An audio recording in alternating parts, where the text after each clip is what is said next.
The Michael Waddell Podcast is presented by Spandau Arms, in partnership with Folds of Honor and Spartan Magnaswitch System. Be sure to like and subscribe anywhere you get your podcasts.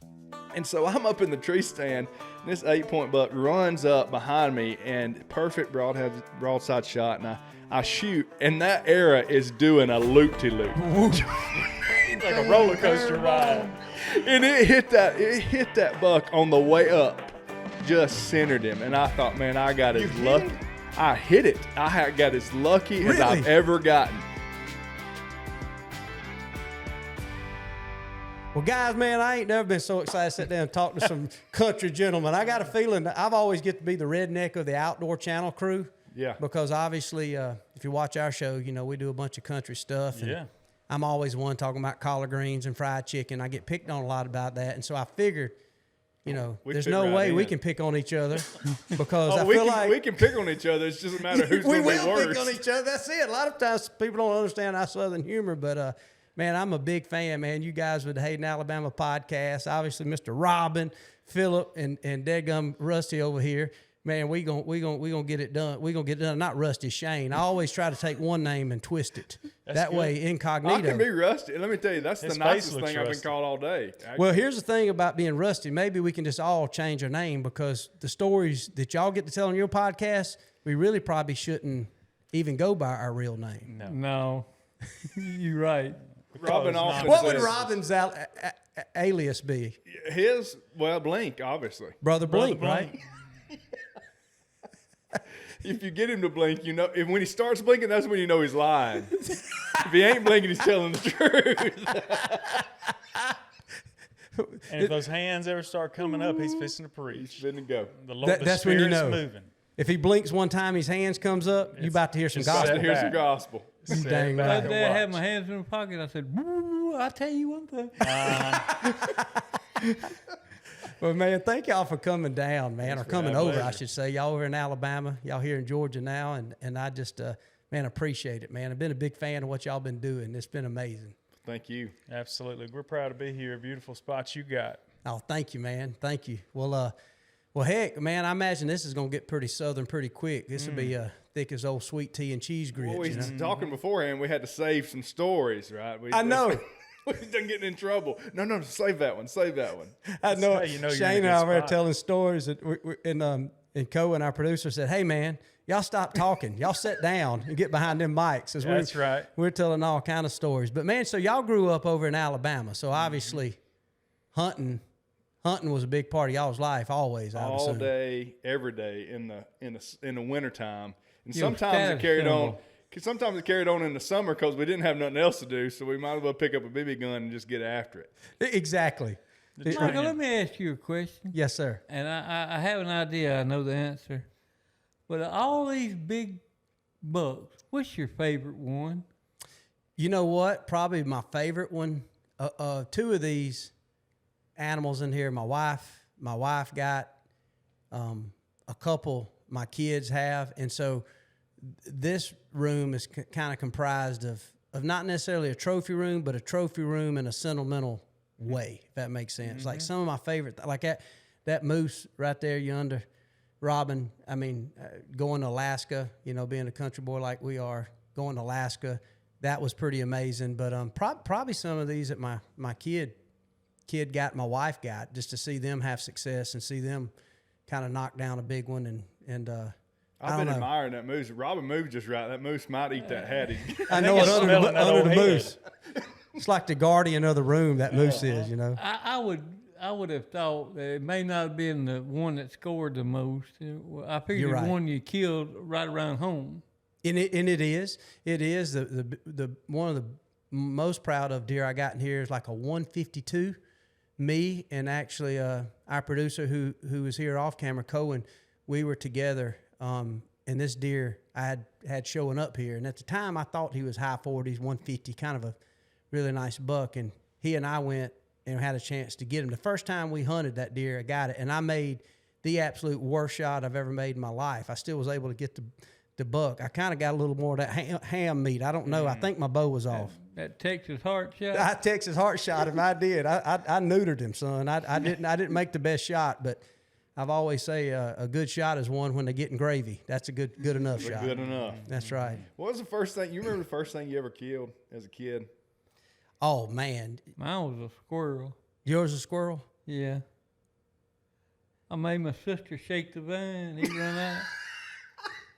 You got your sister in on it. Yeah, she didn't think I was gonna hit it, and she started crying. Oh, you killed the squirrel! I said, we got supper, and it was a big old fox squirrel. But half the time I can't tell you where my wallet is. Right. But I can remember the shell I put in my gun, old single barrel Savage 20 gauge. I remember details about it, but I can't tell you. I can't tell you where he stayed last night. I'm the same way, though. I'm the same way. That's one reason I wanted you guys to sit down is because obviously, man, you guys as well as myself, we've been blessed to talk to a lot of different people, and but that was I felt like man. I was calling my dad. I was like, man, are we kin to any folks in Alabama over there? We might be. Yeah, we might be kin. Can we cross-reference these guys before they drive up to my house? His brother Blink, my uncle. Yeah, Nobody told me. Are we brothers? I mean, what is this? That's funny. I was thinking about that. The first thing I'd ever killed, my uncle got me a Red Ryder BB gun. Yeah. And toting that thing around at 8 years old, you felt like a man. Yes. Hey, I am the man now. And he was taking me around, showing me the ropes of how to use it and when to shoot at it. And there was a big old blackbird sitting on a limb about 55 yards away. Well, at least it felt that way as an 8-year-old kid. Right. You stretching that Red Ryder. Wait a minute now. This is my story. That was Red Rover. This is my story, Robin. So let me get my hand. Now I can tell what my story is. Blink hard and get your hands up. But he said, shoot that blackbird over there. And I took aim. I said, I'm going to have to aim a little bit high. I shot, and it locked. You could see them BBs. You could see that brass BB, yeah. There it goes. Or there copper. it goes. Boom. It hit him, and it just fell. My uncle's eyes got that big around. Said, you hit that thing. I said, I shot at him, didn't I? I just went in and got cocky. I shot at him, didn't I? Jim Shockey, who? Yeah. It was all over from that day forward. Boy, I was on the Red Ryder BB gun after that. Well, that's funny talking about Red Ryder when you was talking about the first thing. I'm ashamed to say, and I've heard y'all tell some stories. I don't know where the statute of limitations come in, but my first kill for sure was a Red Ryder, and I'm pretty sure it was probably around a bird feeder at my Uncle Morgan's house. And Some cardinal or something. it was a bluebird, which was even worse. Oh, that is And to this day, it's almost like the Lord got on me. My favorite bird now is a bluebird, and I just but Bluebird or blue jay? It was a bluebird, which is blue jay wouldn't have been bothering me as much. Yeah, now because they eat the pecans. They're a little bit of a predator. Yeah, But the bluebird. I must have been. He ain't never hurt nobody. I must have been 6 or 7, and I don't even know honestly what. You grow up shooting knee-high cans or Coca-Cola cans, and there was this almost something in me that's like, well, I'm tired of shooting these cans. I wonder if this thing could kill a bird. It's an instinct. Yeah, and now I do look back. My mama made me eat him. She made you eat the bluebird. Oh yeah, like if you're gonna kill it, you're gonna eat it. I think that's how we all grew up, and obviously I'm assuming that's illegal to shoot a bluebird. I reckon. I don't know. You're asking the wrong folks. But it. On the season we know Southern I feel like y'all ain't gonna judge me. You The called the audience is already wrong. like, man, we 10 minutes and they're shooting bluebirds with a Red What's Ryder. going on today? We ain't got a rule book between us. But that's a question I'd have for you, Philip, or all y'all, is what is it in us? I mean, I've always said good Lord makes that canine tooth for ripping meat.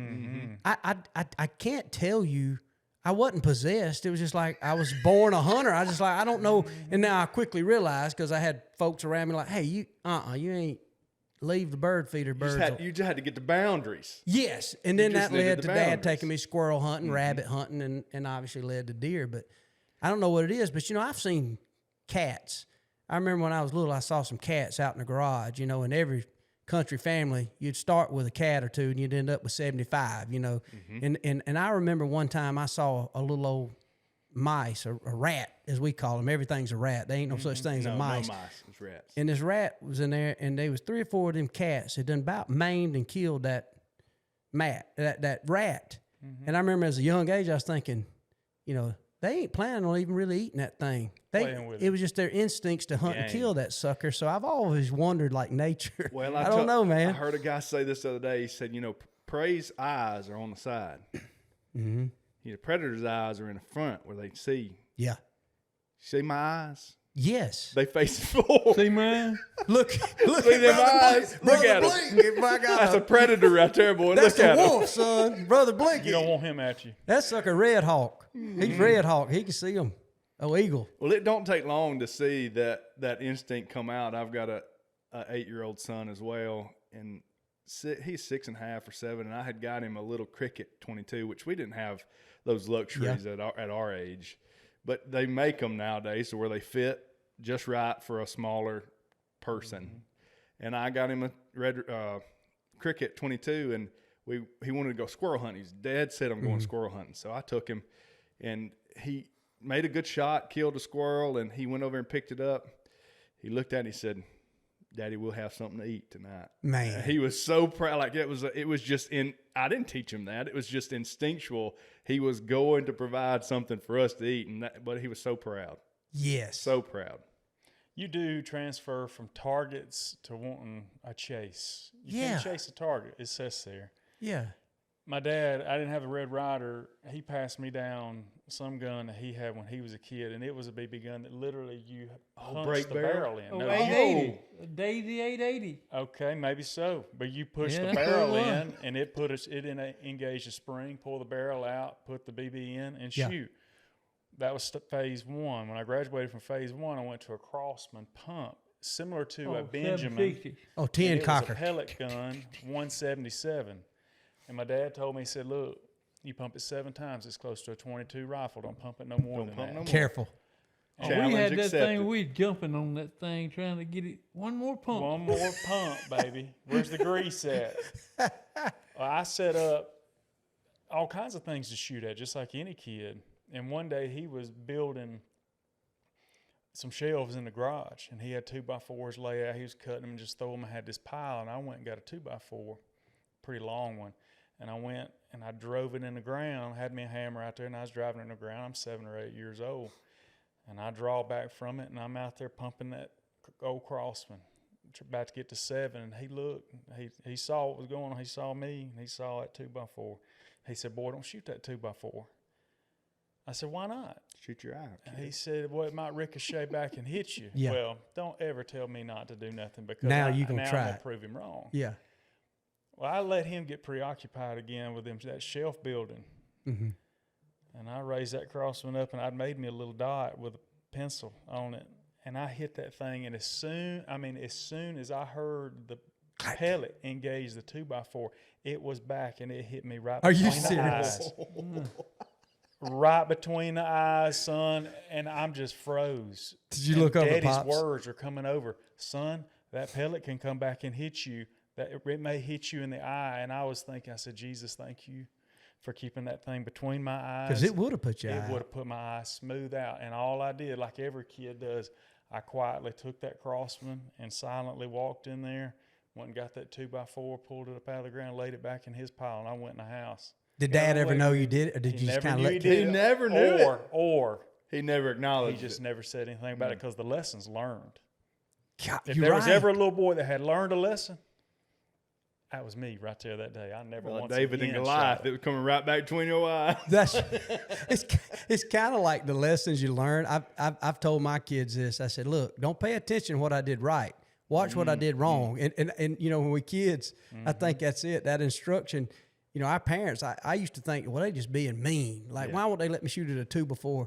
But they done probably shot a 2x4 That's too. exactly right. And I'm sure you Exactly. told your youngins, you know, don't shoot the 2x4. Oh yeah, if I ever saw him shooting at a 2x4, I'd be Whoa. whoa. Let me tell you what might happen. Let me tell you a little story about Look your at this daddy. dot. Look at this dot right here between. Yeah. this is a lead bullet right there. What's that old saying, Robin? Don't ask me how I know. Just trust me. Look at my eyes. They telling the truth. That's awesome. What's y'all's favorite thing to hunt now? And like if you got one thing, I think I know the answer, especially from Mr. Robin sitting over here. But Yeah, I Mine's know. turkey. Yeah, absolutely. me too. Well, I don't know. Dove season just happened, and I do love a good dove hunt. A good mean, I know dove it's is just one one time a thing. year. It's a social event. Yes. Now I know Robin. His favorite meat is goose meat. Him and his father-in-law Grunt seem to eat helping a He goose. needs to tell him What about is that. got that a good story? recipe. You got to tell me that story. I heard bits and pieces of it when y'all killed that goose. Well, we were deer hunting one evening, and there weren't no geese around then. This was 40 years ago. And a V of them geese flew over about treetop level high. Well, next evening we were sitting out there with our turkey guns, and here they come, honk, honk, honk. And old Grunt drawed a fine bead on that lead goose. Kaboom! And that thing went, instead of helicoptering down, it took an angle. Coasted. He stuck him old wings out. He had a 9-foot wingspan. Pterodactyl. He went through every briar bush, every slough, every rebreak, and I was running trying to keep up with him. And Grunt said, here, get that thing. I'd heap rather get caught killing some folks here in the Shelby County than that thing. We took it back and picked it. Pluck that whole goose. I don't guess you ever plucked a goose. We had feathers on top of feathers, blowing Covered around, 37 making acres, little didn't feather tornadoes around there. And Brenda was so tickled about cooking a goose. I'm gonna cook your goose. And that's your father. That's your mother-in-law. Yeah, we call her Dee. And we come out with a black piece of meat about the size of your 2 fists. We boiled on that thing. We put sweet potatoes in there with it and boiled on it. We put bell pepper. And, you could wrap a piece of bacon around some disgusting things. Yeah. It makes it good, I but not agree. just goose meat. We boiled on it. And finally, Brenda said, "Here, Larry, try a bite of it." He looked like a catfish on a limb, looked like a big old Appaloosa. And he said, Brenda, I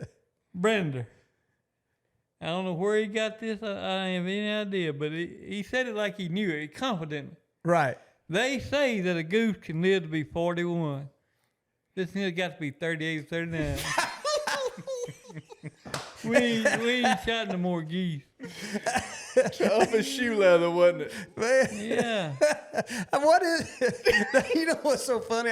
I tell a story I was telling y'all earlier. I remember first time I shot a duck the same way. I was gonna cook up some of that duck. And man, I had this little old girl I was courting, and I thought I was about 16, then had some driver's license, playing football. I thought I was gonna show I was Somebody, Rambo. wasn't you? And I killed a couple wood ducks, and same thing. I just flayed it up. I didn't pick it. I just cut it off the breast like a turkey, Yep. like you breast out a turkey. And I went and made some macaroni and cheese, some Kraft macaroni and cheese, some canned green beans, and I thought, man, I'd get over here to the house, ride on 4-wheel, and I'm gonna show a country living. And I had cooked up some of that wood duck, and man, I remember I took a bite of that sucker, and I was almost just like old Grunt. I was like, man, this sucker, I'm over there gnawing on it. And, growing in the country, we eat some pretty, I don't know if you call it disgusting, but we'll eat or try anything Exotic. once. And look, I ate on that stuff, and she was over there chewing on a little bit, and I noticed she jumped on that macaroni and cheese kind of pretty hard and kind of stayed away from that wood duck. And finally, I looked at her, I said, "You want to run over to McDonald's in Manchester?" I said, "Because this ain't working." She said, I'd love McDonald's. I'd love to. But what is it about? If you ever noticed, city folks, and look, I know somebody's out there like, oh, well, they ain't cooking that goose right. They ain't cooking. I'll guarantee. And I'm like, now I'm commenting how you need to cook that goose. Yeah. Right now, they're typing it. They're typing it right now. They're hearing it, going, "Wait a minute, how do you know I was typing that?" They're commenting right now. I wish I'd known you earlier. Yeah, I know. I know. And look, I'm all about it. I follow these recipes, but I got this there's certain things, if you got to wrap it in bacon and smother it in sauce and cook, then I got a feeling we could probably cook one of these outdoor channel trophies out here enough and some Dale sauce and probably be all right. Cajuns have made a pretty good living on it, but now I appreciate a good chicken breast and even a good elk steak every once in a while and some deer meat. Like I love ground deer meat, cube steak. But what was we talking? But before you say that, what Country Boys is going to order? What are we going to order when we go out to eat? You going to order ribeye steak. We can ribeye. We can. I'm telling you. They make deer meat good. Deer meat and gravy make you slap somebody. I mean, and get some I agree. But it ain't ribeye. It ain't a ribeye. But it ain't I don't want to.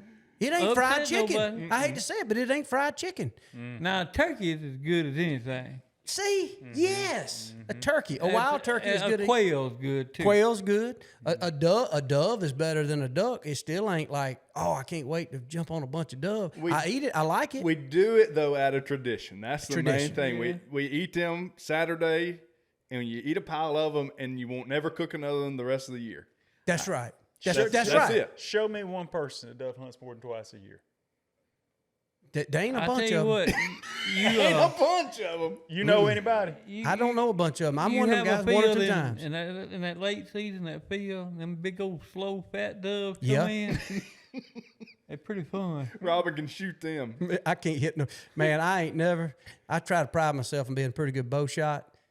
But if I had to shoot stuff flying, I'd starve to death. I ain't that good. I'm that guy on the dove. I don't know if y'all do this on the dove hunt. I got a case of shells. You know, them good shots. They walk out there with a box, maybe 2 boxes, and they get their limit. Seem they do well at getting their limit. Sometimes they the reason I'm looking for the game warden. It ain't because of me. I ain't never been the guy, that done toasted down. No, because I can't. I mean, I'm trying. I'm trying. I'm trying to get me a limit before we go watch the football game and eat the barbecue. But Waddell's out there with 250 Fiochi high brass, just hoping to get a limit, baby. I feel like I've been to Argentina. That's right. That's a fun Saturday or Monday, Labor Day. Go out there and get up early and you tail around with your buddies. And you get over there and you pick at each other and pick up somebody else's bird. Yeah.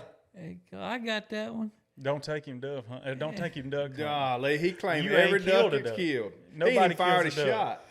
He got them all into the limit. Then he make sure he did. Then it's like, well, maybe I didn't get all these. Maybe I didn't hear. This is yours. He starts handing them out after he gets the limit. Free up a little space in the blind. That's right. The other day we was dove hunting, and there's a boy. He had a pile of shells around him, and I looked and I said, "Buddy, if the game warden counted shells, you done had 7 limits." I had that happen to me one time. He counted your shells. Well, I had a heavy stash of empties right here. And he come walking up, and I had about 8 doves. And he said, where'd you hide your doves? I said, I ain't hide them. I said, I work in the hunting industry. I ain't hide no doves. I said, I can't get caught over here shooting. If 12's the limit, I forgot what it was, 12, 13. I said, you supposed to be this hunting pro. He didn't believe me. Hunting pro don't jump into dove pro. I'm out here. I do this twice a year. Don't translate. And I'm not one of those guys. Practice. I don't shoot a lot of skeet because I look at, I take the Al Qaeda thing serious. 22 shells and 12 gauge shells I keep for evil people, and an occasional. I ain't gonna go out there and way shooting a bunch of clay stuff. And so what happens is I ain't that good of a wing shot. So he was judging my empties, and I just sat right there under this little old sweet gum tree, and he know who you were. Yeah, he did. But he thought I was stashing doves, and finally I proved to him that I was not. He just watched you shoot a few times. And I said, that's what I told him. I said, won't you get off over here? Won't you get on the wood line when you watch me try to finish up my last 4 or 5, and you can judge where my doves are.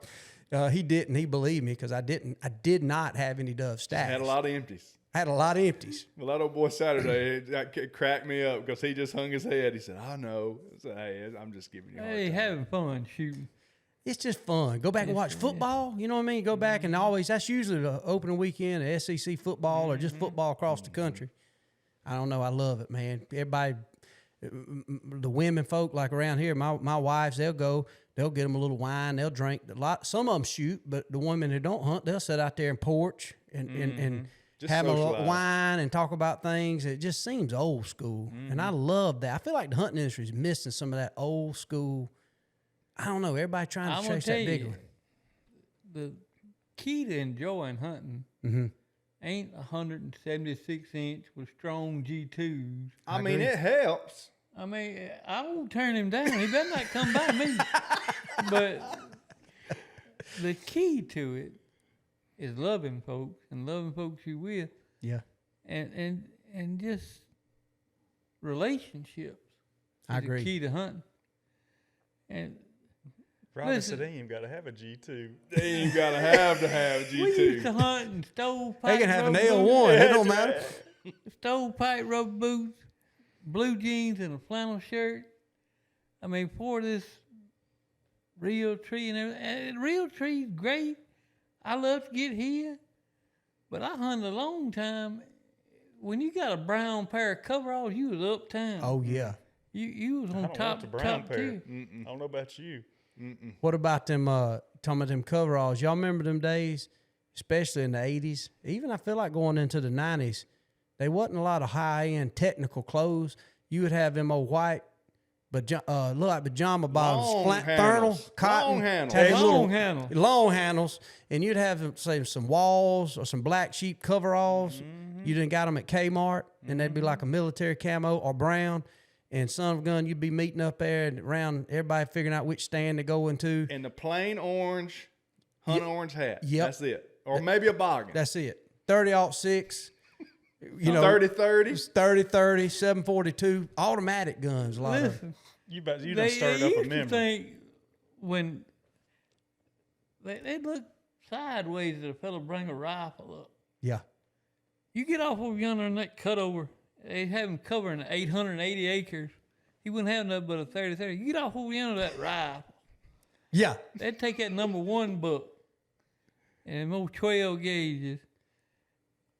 And he better not come through there close. They're going to empty every one of them in that shotgun. I had a cousin that shot a pump or 870, Remington 870.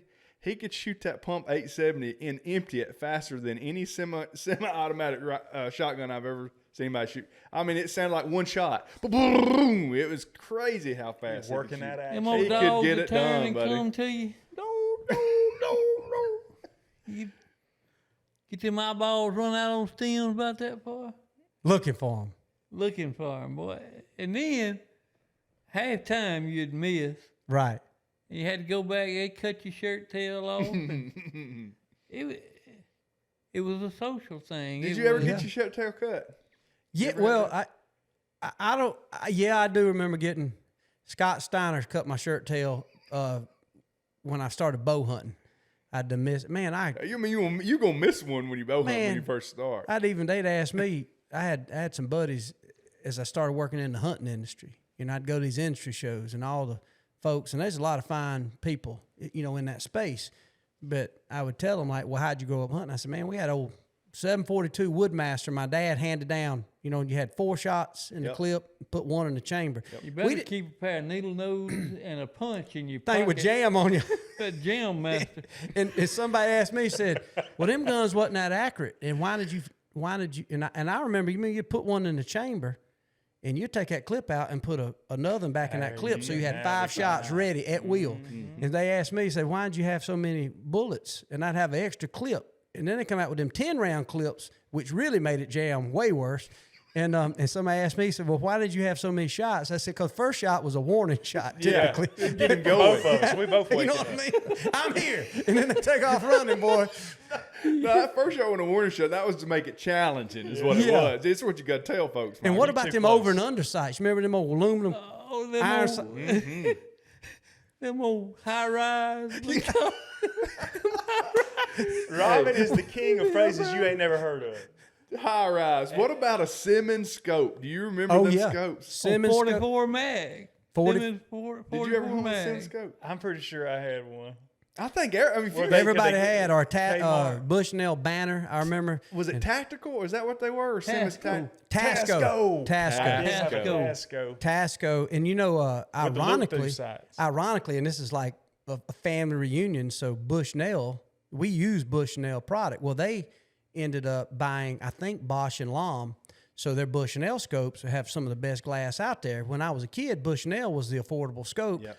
Now Bushnell, as a company, owns Tasco and Simmons and Bushnell. So all, especially, and I feel like this goes across the country, that was always your first scope, you know. And then it was. Then if you hit the lotto, maybe hit that Cash 3, Loophole. you'd go get you a loophole. Very and then the X3, red, baby. you remember that Redfield too? That Redfield had that one. It had that TV in there. Yes. TV in there. It had a TV. And if you think about it, what a good mark. All they did was cut out the edges and made it less to look at. But not us. Like, man, They squared Look at off. that. Look at that TV in there, boy. We can We're going see. to get to upgrade, baby. somebody come up with a Brown and BAR with that gold trigger, like, man, he must be a lawyer.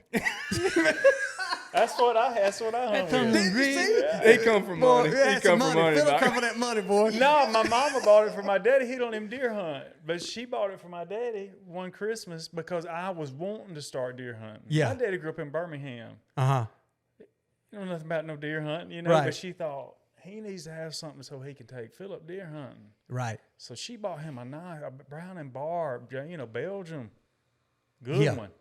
I just said, well, Daddy, you don't need that. You ain't going to use I started that. using it. Dude, that Brown and that one with the gold trigger, and sometimes they have it engraving on, that was like our wives come up with a Gucci purse. Like, whoa. He done rolled up in He's camp. somebody. Is that Versace? Can I hold it? What is this dude, man? He ain't from around here. Yeah. Must be a lawyer. I Must be a love that. lawyer, You boy. can It's make a it doctor. some. We got a doctor in the Make hood. some Doctor's in the assumptions. I house. tell you what they'd say. I bet he drives the skidder. He drives. He might own the logging crew. He may make the payments on the skidder. Yeah, that's the accountant. He might be the banker behind that logging crew, you know? It's crazy you're exactly right. If you started out with a scope, it was going to be a Simmons or Tasco. Every time. And my dad hunted with a Simmons till I was out of high school until he missed one of the biggest bucks of his life. And he threw that thing away. He said, it's got to be this goat. You know, Yeah. of course, he had to have all Yeah. kind of excuses. And I had, my uncle had bought me a Very X3 for my birthday. Yeah. And it was He beautiful. loved you, didn't he? Man, he loved me. Had that gold ring on it. Absolutely. It was beautiful. My daddy got to look. I think he just got a little bit envious, you know. Yeah. What kind of scope you got on that gun? Let me see that gun. He went out, shot a few times. He had to have him one, boy. He threw that dog. Simmons away. Man, that's unbelievable, That man. gave you 15 more minutes in the evening when you get that Very X3, baby. It did. It brought in I mean, some for, light. you know. I'm going to tell you what I have learned about that Oh, here shooting we them go. late in the evening. It's They illegal is more what he's trouble learned. than worse. They too much trouble to shoot one late in the evening. As you get older, yeah. Because then you got to go down there and fool with that thing. Mm-hmm. If you hear a paw dog shoot late in the evening now, you know he got a big one or a shot at a big one. Yeah. Yeah. Man, I done found that. I wonder if that was age, because I done caught myself doing the same thing. Like around here, you know, if you look at the technical deer hunters, we found that even in the South, you know, you get these bucks move good in the morning, but a lot of times the way I got all my food plots, you know, you run deer everywhere getting in the morning. So so if you got a deer on a pattern, you know, catch them in the evening. And I didn't, like around here, I try to shoot me a good many does. I'll get up in the morning just to try to kill some does. Then I got all day to fiddle with them. In the evenings, I don't want to sit there. And I'm glad you said that, because I felt like, man, I done got lazy. No, but it's it not. ain't. It's just like, man, I can just shoot these in the morning. On a Saturday morning, that's a perfect time to kill a good cold Saturday morning is the ultimate time to kill some deer to me. I just love that. We used to do it, I think, because we didn't have nothing else to do. We might as well blaze one at 5:15 Yeah. because we ain't doing What nothing else you anyway. going to do in Hayden, Alabama in the evening? Is either get in trouble or kill a deer late. That was you plan. I tell you what, deer. when I was about 16 years old, I figured out I was dating the wrong individual. Just by doing that, I sat in a deer stand one day, and my purpose was to kill. I was going to kill a deer. Mm-hmm. Well, I was supposed to take her out. Oh, you had a date plan. You gonna hunt that evening, and then I had to take her out. dark that at evening. 6 o'clock, 6:30. That's right. Go pick her up. Be at Applebee's at 7. You know, one of those days. That was the plan, and I figured out real quick I was dating the wrong one because I had a dilemma in my mind because that little spike butt walked out, and I stared at it and I thought, am I going to kill it or am I going to take a chewing for not being there on time. That's What'd right. you do? I didn't kill it. You didn't kill it. I Big didn't 11. You Pretty didn't kill girl it? then. Let me tell you what I did. I did shoot at it. Mm-hmm. This is how. Only a warning shot.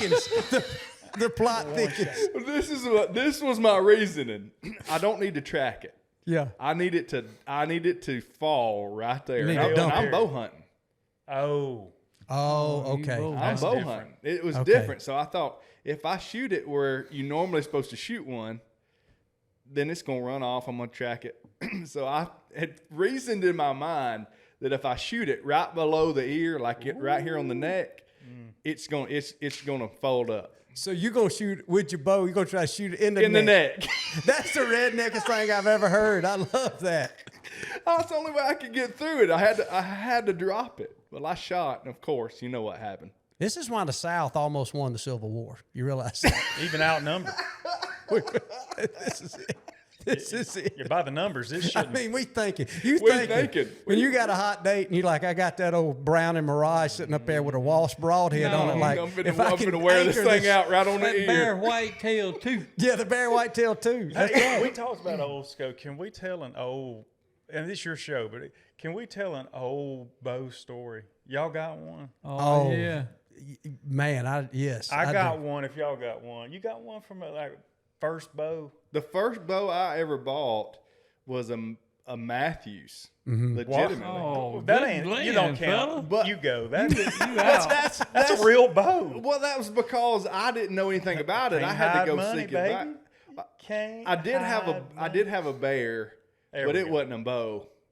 What That's is- what you're talking about. Like, It was Yeah. like you talking about. You had a bear with like a little recurve, maybe. Or no, my dad shot a recurve, and I Long thought that bow. was the coolest thing ever. But Yeah. I could, at 14 years, I couldn't pull it back because it was probably 750-pound draw weight. That's or a true something. Indian bow. Them old recurve. That's why them Indians. You never saw a fat Indian No. because you had to Train. shoot a Yeah, lot. recurve. That's true.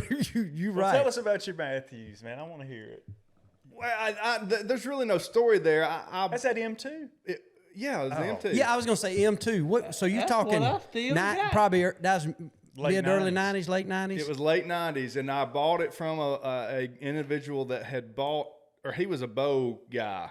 And that's all he did was bow. And it was at not Vans, Wilburns. Wilburns Outdoors. Solid shop. And he went up there and he was getting him a new one, and that was his throwaway. And so he's like, man, yeah, I got this for sale. I remember paying $600 for the entire setup, bow, Holy cow! Yeah. arrows, case, everything, release, $600. To this day, I still got that bow. Do you really? Sure do.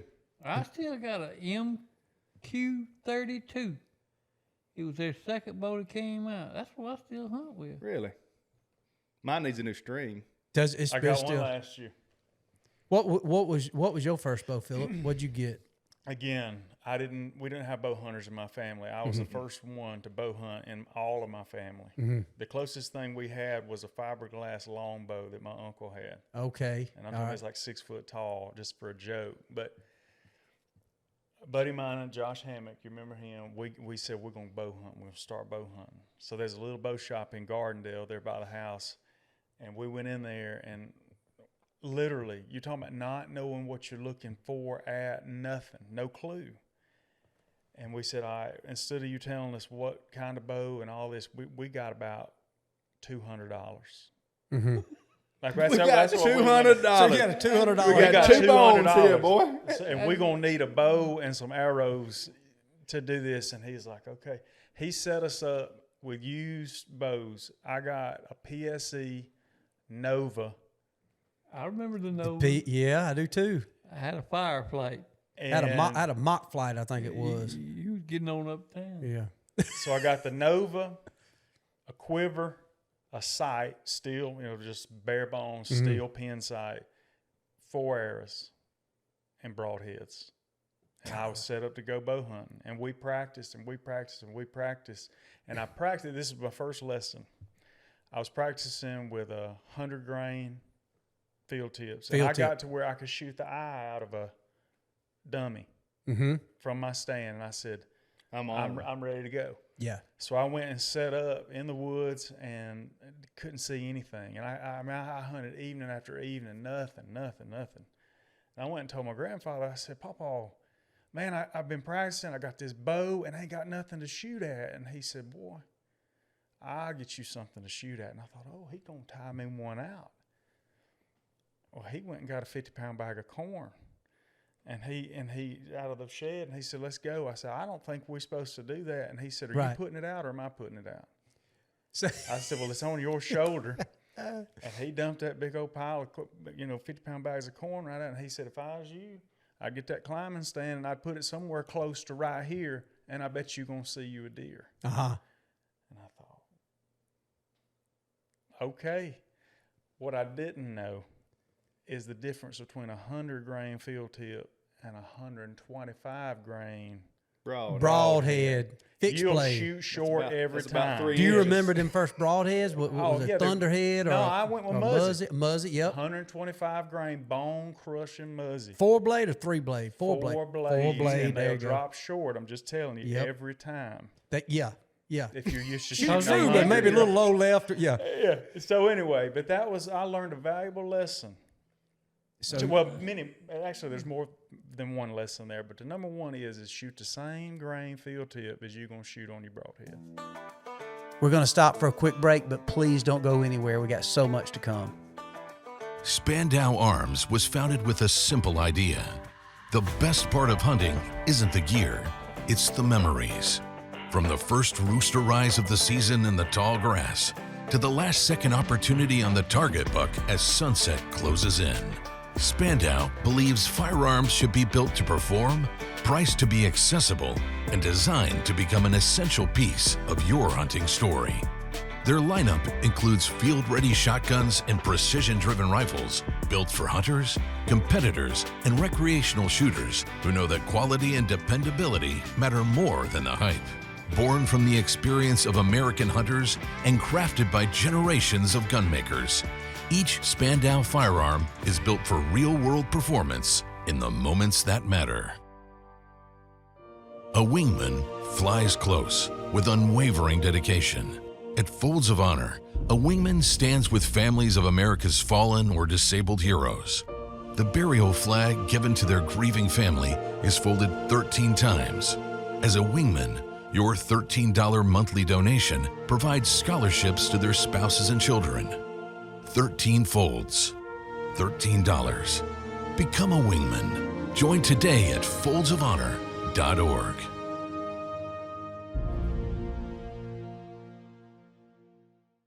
I'll tell you, I'm going to date myself back further than that. He's going to talk about where he used to get the stones. I started bow hunting with an old Baker tree stand. Oh, they've been people not... We've been to funerals, on the Bakers. Because of the Baker. He was doing what he loved. Oh, he loved that Baker. You had to bear hug the tree. You'd be skidding. Have that pine nectar all over. Away and bring that thing up and hang it in there. Robin learned how to procreate on the. He almost got a scholarship to Roll Tide when he climbed up in that Baker's. He's an athlete. Yeah, boy. Listen. And then coming down after dark with them arrows you done let down. Oh, it was a challenge, wasn't it?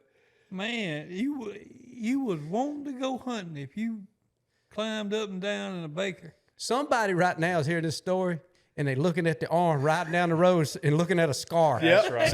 There's my Baker I still scar. Ain't got no hide That's on my fork. Baker scar right there. Listen, Well, they would dump you. The first buck I killed with that Matthews, I was shooting a what are the fixed blade? Not the Muzzies, but the Thunderhead, Thunderbolt. No, they're G5s. The Montex probably. Montex. Yep, that's what they were. And I'd never shot a broadhead with that bow ever. I'd always shot field tips. Again, when Philip's talking right, we were basically made fun of in our family for bow hunting. Hey, what are you doing? Yeah, just the dumbest thing. You taking Rifle a stick season starts in 2 weeks. What's the Indians use them stick and arrows? That's right. Know, we left them a long time ago, and it's like wars were won with guns. Yeah, son. I didn't know this is such a touchy subject, made fun of for actually bow hunting. And so I'm up in the tree stand, and this 8-point buck runs up behind me, and perfect broadside shot, and I shoot, and that arrow is doing a loop-de-loop. Like a roller coaster ride. And it hit that buck on the way up, just centered him. And I thought, man, I got as hit lucky. him? I hit it. I got as lucky as Really? I've ever gotten. But it was if it would have hit him it would have missed him on the uphill side. But it was on the second loop on the way up, and it just That thing's centered riding a him. mind bender at Six That was Flags. that was the first episode of Dude Perfect. Yeah. Centered him, buddy. I was so proud. But in my mind, I think back and I think, man, I was so lucky to even get Hey, I'll close to take that being deer. lucky. I'll take it. I will too. You didn't tell your first bow. Man, mine's similar to y'all's, but back, it was in the 80s. I was 14, big buck trading post, Shane Collier, and that particular summer leading up to deer season, I was 13 and I turned 14 in that summer. And so I went to big buck trading, saved my money, $200 for a brand new bare bow, Martin Pro Eliminator. But back then, even the pro shops, y'all had mentioned T-Bone. So T-Bone had a shop north of us called Archery's Unlimited, and T-Bone and a guy named Shane Collier was the two kind of within an hour radius of us, the pros. They knew bows. Yeah. Looking back, they really didn't know bows because nobody did. And I was 14, and my dad, he was a contractor, so carpenter. I'll never forget, we was building Barry Fowler's house. Like yesterday, my best buddy who works at Bone Collector now, named Jackson, who works with us, he and I both were saving our money. He decided to save his money and buy him a something Peralta skateboard. And I'm thinking, man, I lived on a dirt road at the time. Don't need Like, no I can't do skateboard. nothing with no skateboard. And my dad said, Didn't he know good? my dad was teaching, he paid us $2 an hour. He said, you need to save your money. Y'all need to buy y'all something. He was teaching us how to save money. He'd buy our lunch, a lot of times as we'd work. He wasn't paying us nothing.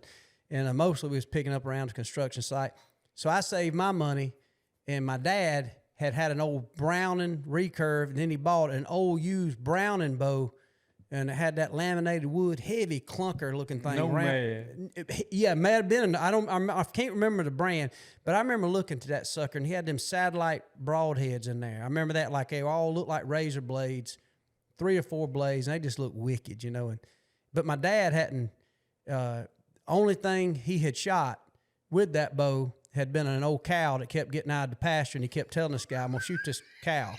Getting back redneck. Again, we might get canceled. We might both, Hayden, this is the last of Hayden Alabama Podcast and the Michael Waddell Podcast, because we telling all. This We ending it this is together. this is not an AA meeting. This is a hunting culture meeting. It's only up from here. Again, I'm praying the statute of limitations will run out. But at the time, he told the guy, he said, look, your cows keep getting out. And back then, there was still a lot of beans and corn farming around our house. Now all of them are pine trees, planted pine trees in there. But and he kept telling him, well, he ended up didn't even kill the cow because the cow finally got back across the fence and he had air. My dad was worried about that. Caused a little stink around the area. But anyway, long story short, I didn't do it. My dad did it. So anyway, so I remember thinking, well, this bow here ain't big enough to kill a cow, so we need a little bit better, Need something more.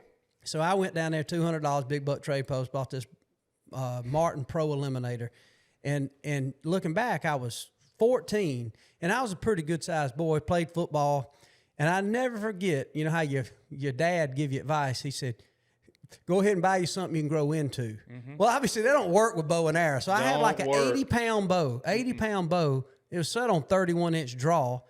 And literally, I'm 14. So I remember it like yesterday. Myself, my dad, and Scott Steiner, who I talk about a lot. He didn't grow up hunting, but my dad, he worked with my dad on the crew. We all went down to Big Buck Trading Post. We all 3 bought bows with my own money.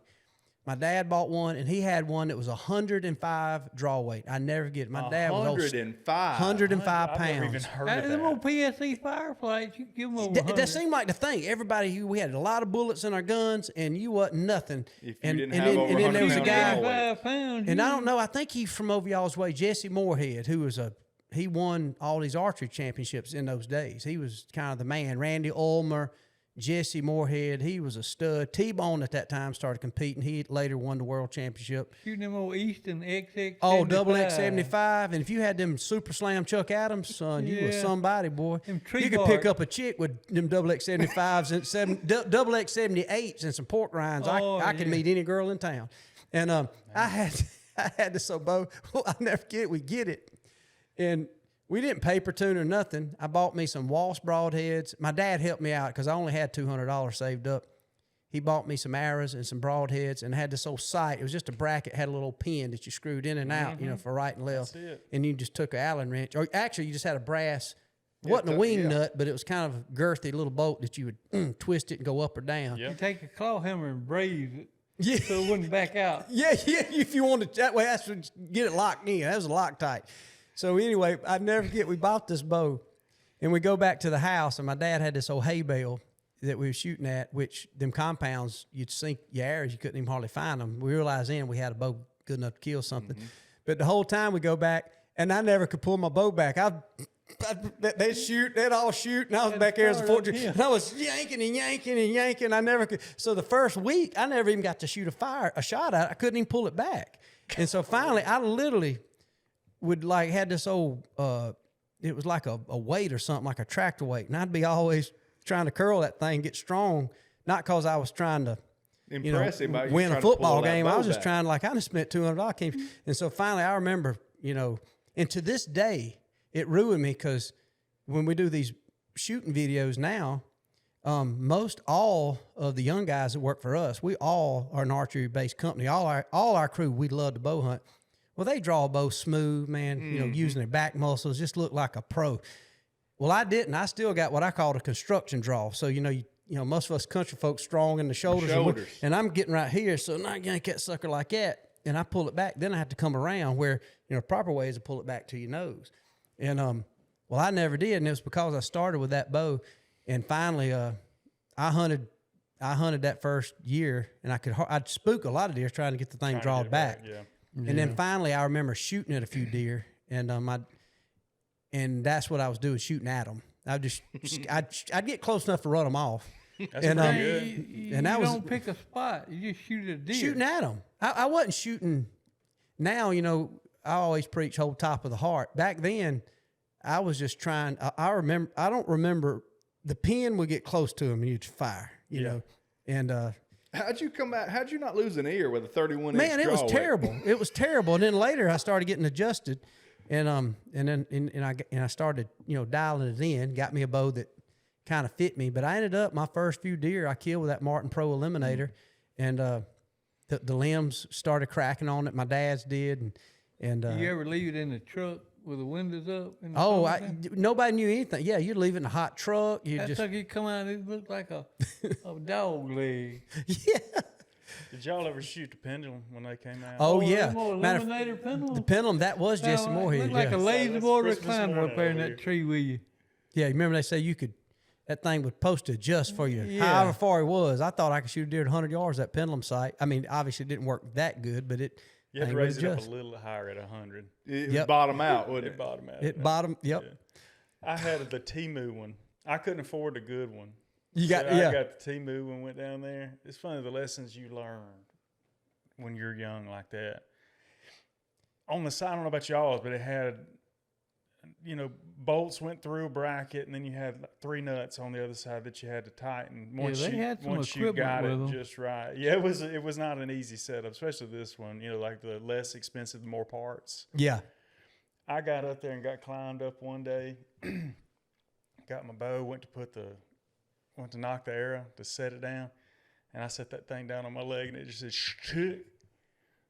The whole pendulum sight just fell down? Oh, It just shifted man. on the out of the bracket.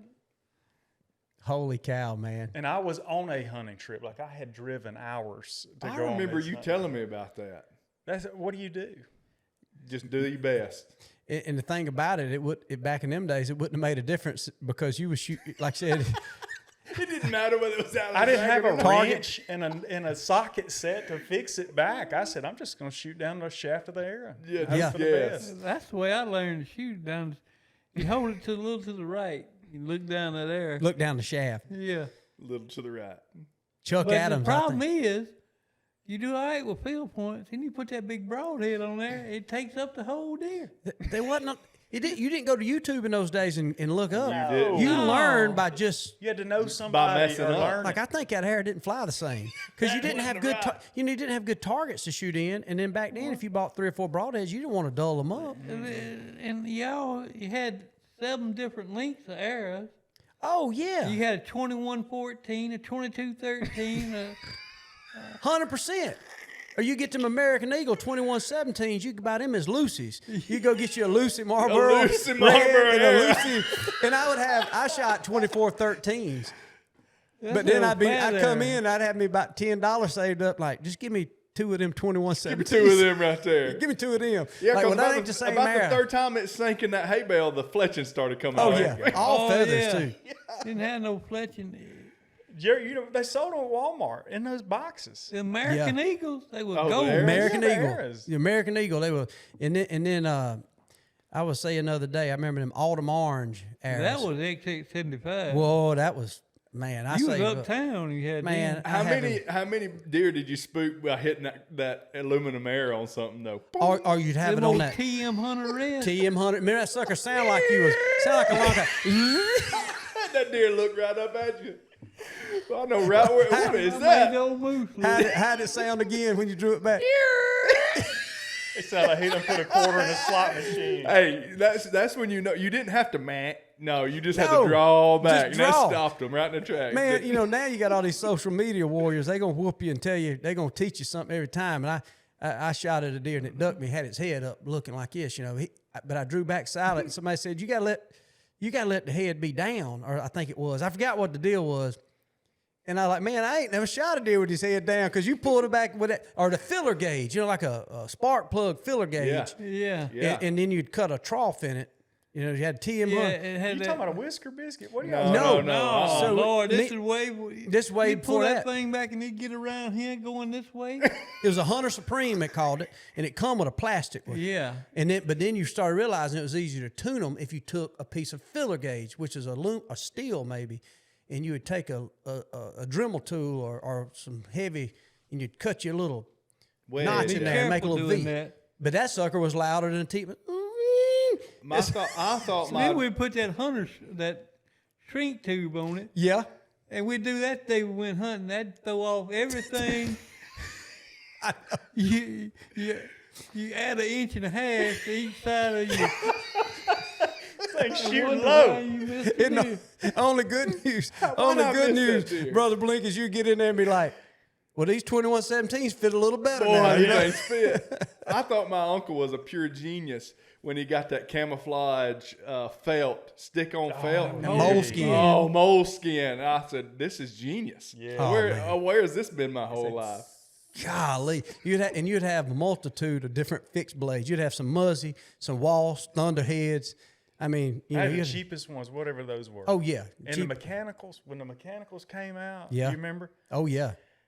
That was the He talk said of the they town, shoot wasn't just it? like a field tip. You ain't Yes. even got to tune them, just like a field tip. And I said, sign me up, man, Yes. because I'm not good at buying the same grain. So Oh, I know. So I just went and got those 100. I think they were wasp. With the rubber Wasp. band on the end Rubber of them? band on the end of them. And I remember I Yep. shot the first doe with that thing, and it looked like, Mince meat come out, didn't it? It looked like a hammer done been dropped. And I on don't it. know if I guess it is a mechanical, but those pucket blood something is like it hit and it engaged. I can date myself back a little further. Okay. We had them string things where you Game trackers. You tie a Game string trackers. to your hair. What do you mean? You had to tie a string to it. And it shot, and the string.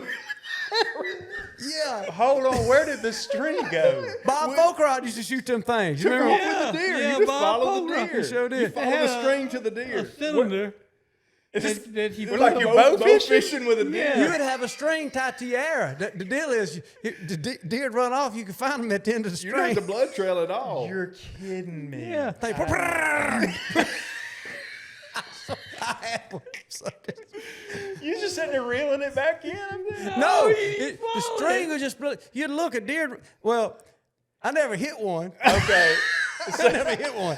Never got to use it. I We're saw still a in video about theory. folk ride on Monster Buck shot one. Should run through, it run off. You're like, all right. I know Michael, where he it's- went. The string will be laying on the ground. You have It's blood time to bring that technology back. That ain't a bad idea. My air went through the thing.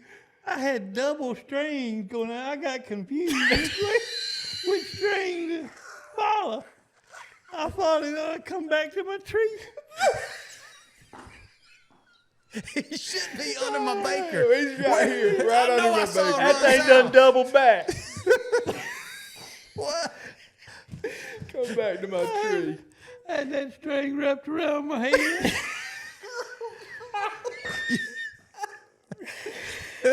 I sound like a rhinoceros coming through the woods, Oh, man. trying to slip. He right up here. I finally found that deer. You did You find did it. kill it. Yeah, but Was the string still in it? No, I cut the string out because they got me lost one time. You know, think about it. You know, we talk about we all Christians. I think that's why, because we learned to pray, dear Oh, Lord, Lord, please help me, just Lord. let me get close. Hey. Let me pray I get on the right string to find a deer I shot. Hey, you ain't gonna lie to me and tell me you ain't never prayed to kill a big buck. Man, You dude, ain't gonna lie I've to been me. making deals with Lord. Lord, I give extra $25 I'll give an extra 25. if I just get drawn back on it. I will not go out tonight, Lord, if you would just send that big Look, tin in here. you I know- quit dipping snuff 102 times. Oh, yeah. He knows you lying about that. how about this? I know y'all done this, and I've caught myself doing this because, you know, in the hunting, I've always thought, man, you know, you can't hunt and not know there's God, right? Right. But I remember the scripture, you know, it said, you know, pray for basically anything. But I remember I always kind of felt a little weird. Like, I remember sitting there like, Lord, I hope old Sarah get a little better. I hear she's dealing with this. I'd be in my mind kind of praying to Praying. myself and thinking like, oh, thank you, Lord. It's beautiful. And then I'd get to the point where I've been up there an hour, I ain't seen it. Like, and Lord, I know you're busy. I'd be thinking. I know you're busy, but And look, it's a little selfish, but sure would be good to see a little 10-pointer step out behind that loblolly up there. Uh-huh. And then you'd almost like, but Lord, let it be your will. yeah, but I mean, hope it only be your will. I really am hoping somewhere. I know there's kids out there hungry, and I know there's folks dealing with cancer, but I'm healthy. I am skin up from this Thank you. Baker stand. And I don't know if his game tracker ain't going to rip my bow out of my hand and cut my finger off when I shoot. So I pray for safety and just let me hit him. But you felt kind of selfish a little bit like, Oh, Kind of yeah. like praying for the other team's quarterback to get hurt. That's how they do it. That's how they do it at East Don't Central. break his leg, just turn his ankle. sprang his ankle bad, like had to sit out this game. I wanted to be back. He'll be back can, next week. He can come back and play Greenville next week. That's you know right. that the Greenville Hornets. But we need to get him out of this game. I prayed for some bugs, boy. I have. Have you really? Absolutely. Especially like, and I Did know you you're feel a telling little the truth guilty? Did you because feel a little you said guilty it after about an hour. Yeah. I never prayed. I don't think I ever prayed early on. Mm-hmm. But after I done sat there an hour or two, I thought, Lord, I done got this invested. And like you said, if it's your will, but if you're indifferent, that double drop time, I'd like to have Love to it. have it. If you don't mind. Like Robin said, making deals. Yeah. Like, and I know a family down the road, they hungry. Hey, I'll give him. I will give some. them one of these back straps. I would, yeah, exactly. If you just let me drop his thing this evening. You know Momo needs some meat. Yeah, exactly. This ain't just for me. This ain't for me, God. This is for the community. I don't know that I ever prayed for a big buck, but I prayed to find an airhead. But that's how much I like looking for airheads. Yeah. I mean, You like the airheads. I'll meet up with it. Think about that? We talking about broadheads. Them suckers napped it out of a piece of most rock. time around our neck of the woods out of quartz, which ain't something good to work with. And And went out there and found them something to eat. you ain't lying. And there had to be a pile of them because you find airheads. You Oh just my find the goodness. ribbons. I don't think we know the truth of that. The number. The number of Native Americans, I don't think we'll ever know. There had to been Oh, unbelievable amount. thousands, because I about every time I plow up a few fields, they ain't in every field. be but I careful. usually find at least a little. Close I my got ear. some spots This back boy here, right man. here is nuts about artifacts. Dude, I could. Y'all might have to Don't spend the tell night. him. Y'all Might have to spend the night tonight. That'd be boy. the only I way put you, you my get boy, him get out of spending school, the night. Waylon. Y'all go back there. I got one field I call the Airhead field because I've never even set foot in it. And I said, let me go look, and I don't find something. It's all quartz. Just, they kind of rudimentary looking It heads. don't matter to me. I don't care how ugly, how He's pretty. jonesing over here. You know who else loves that? Like more that's got a farm down the road, Jeff Foxworthy. Man, I've been seeing his. We sent him an Instagram message. it. He never messages back. He hates He it. hadn't. He probably don't like y'all. He followed the page and then didn't answer the Instagram message. I thought that was he does. weird. Like, I guarantee you, Jeff. He's busy. Jeff would love this type of conversation, but I've actually been twisting his arm. I said, look, I'd love to have you on the podcast.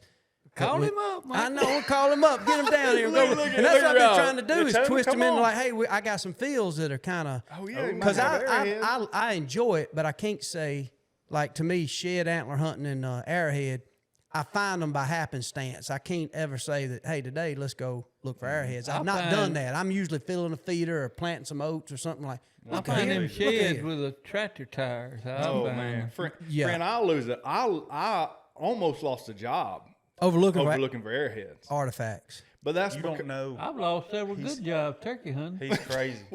How about Lost failed the crop. school? The problem is I had a cousin that taught me a lot about looking for them, and he was always just this close to the line. Yeah. Always.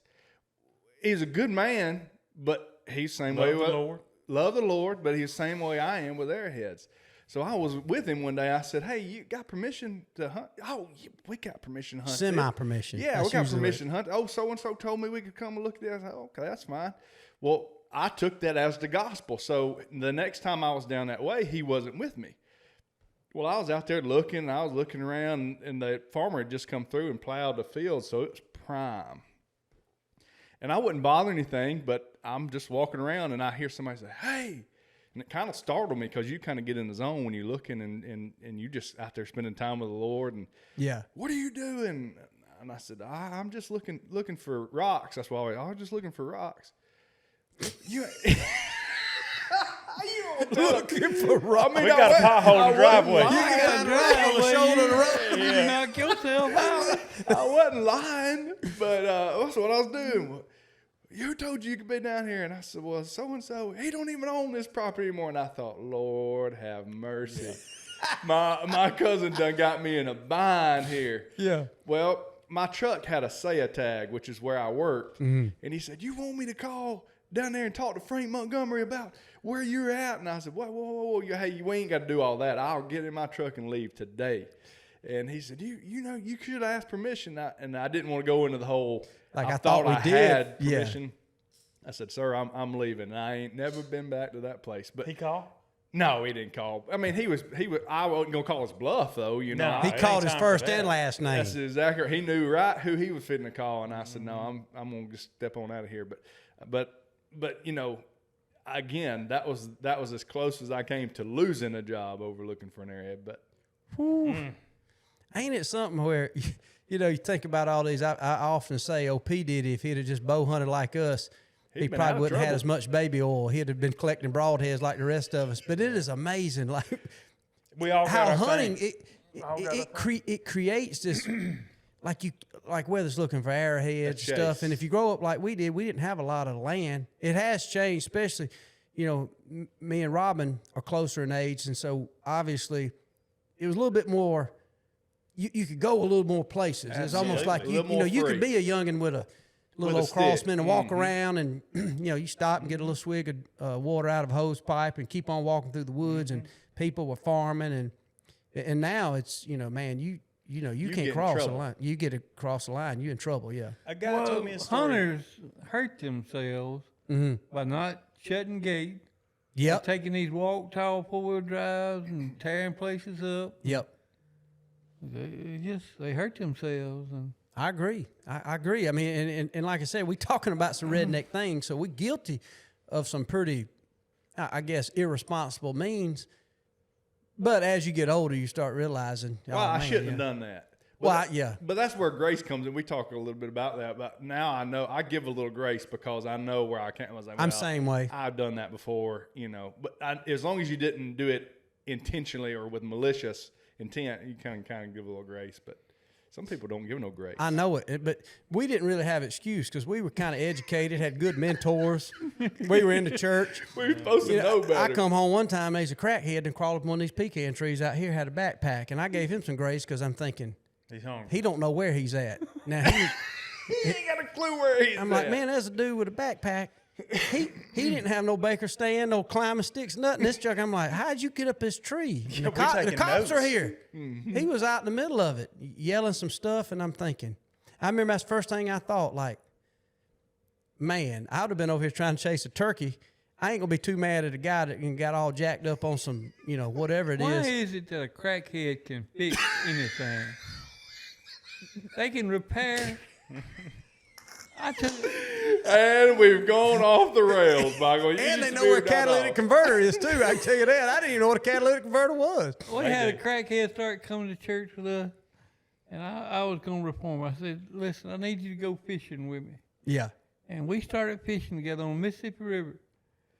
One time, we crossed the river with a Yamaha motor, and we had 2 strings tied to it.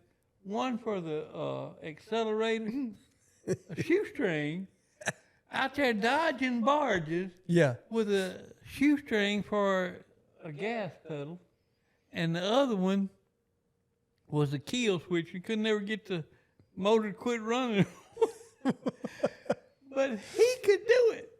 Fix anything. He knew how he could run them both. Huh? Yeah. It was talking to him. Well, think about that.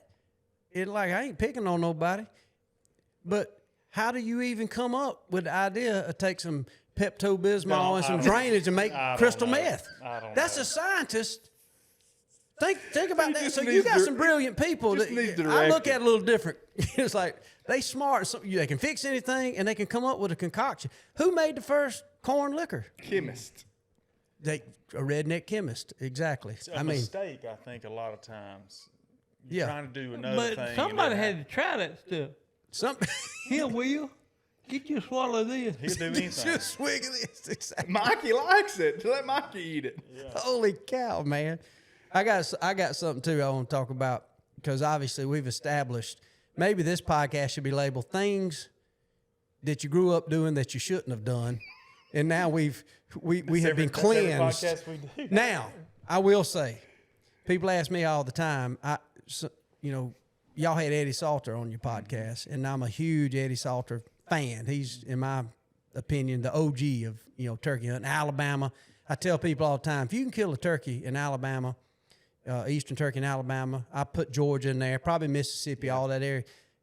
The rest of the turkeys are easy. And people get all fired up. Again, people writing now. Yeah, they type, you ain't never been over here. But you ain't gonna never hear, well, you come to South Dakota and kill one of these Merriams. That'd never be said. That'd never be said. So. That's not going to be the But yeah, you go to the swamps, Alabama, fighting off moccasins and deadfalls, and then went through the winter storms and trying to get a turkey hung up through that. And every one of them done judged the Great American Redneck Yelp off. Mm-hmm. I mean, they heard it. They heard it. That's a Primo's, I believe. They know. Yeah. They can tell you when it was invented. Yeah, don't come to that. And they got that called patented. I think they made millions on that one. Mm-hmm. Harold and David, they come up with that one right there. But we're talking about country things, and we're talking about like what we eat, And did y'all ever grow up like having goat milk and stuff like that? I never did grow up with no goat milk. Man, you a blessed man. I did. My papa had some goats, and he'd milk them goats. And let me tell you something. Growing up country and eating some of the things I did gets back to why we do appreciate a ribeye. Mm-hmm. And if you ever want to ruin a good bowl of Fruit Loops, just fill it to the rim with some goat milk.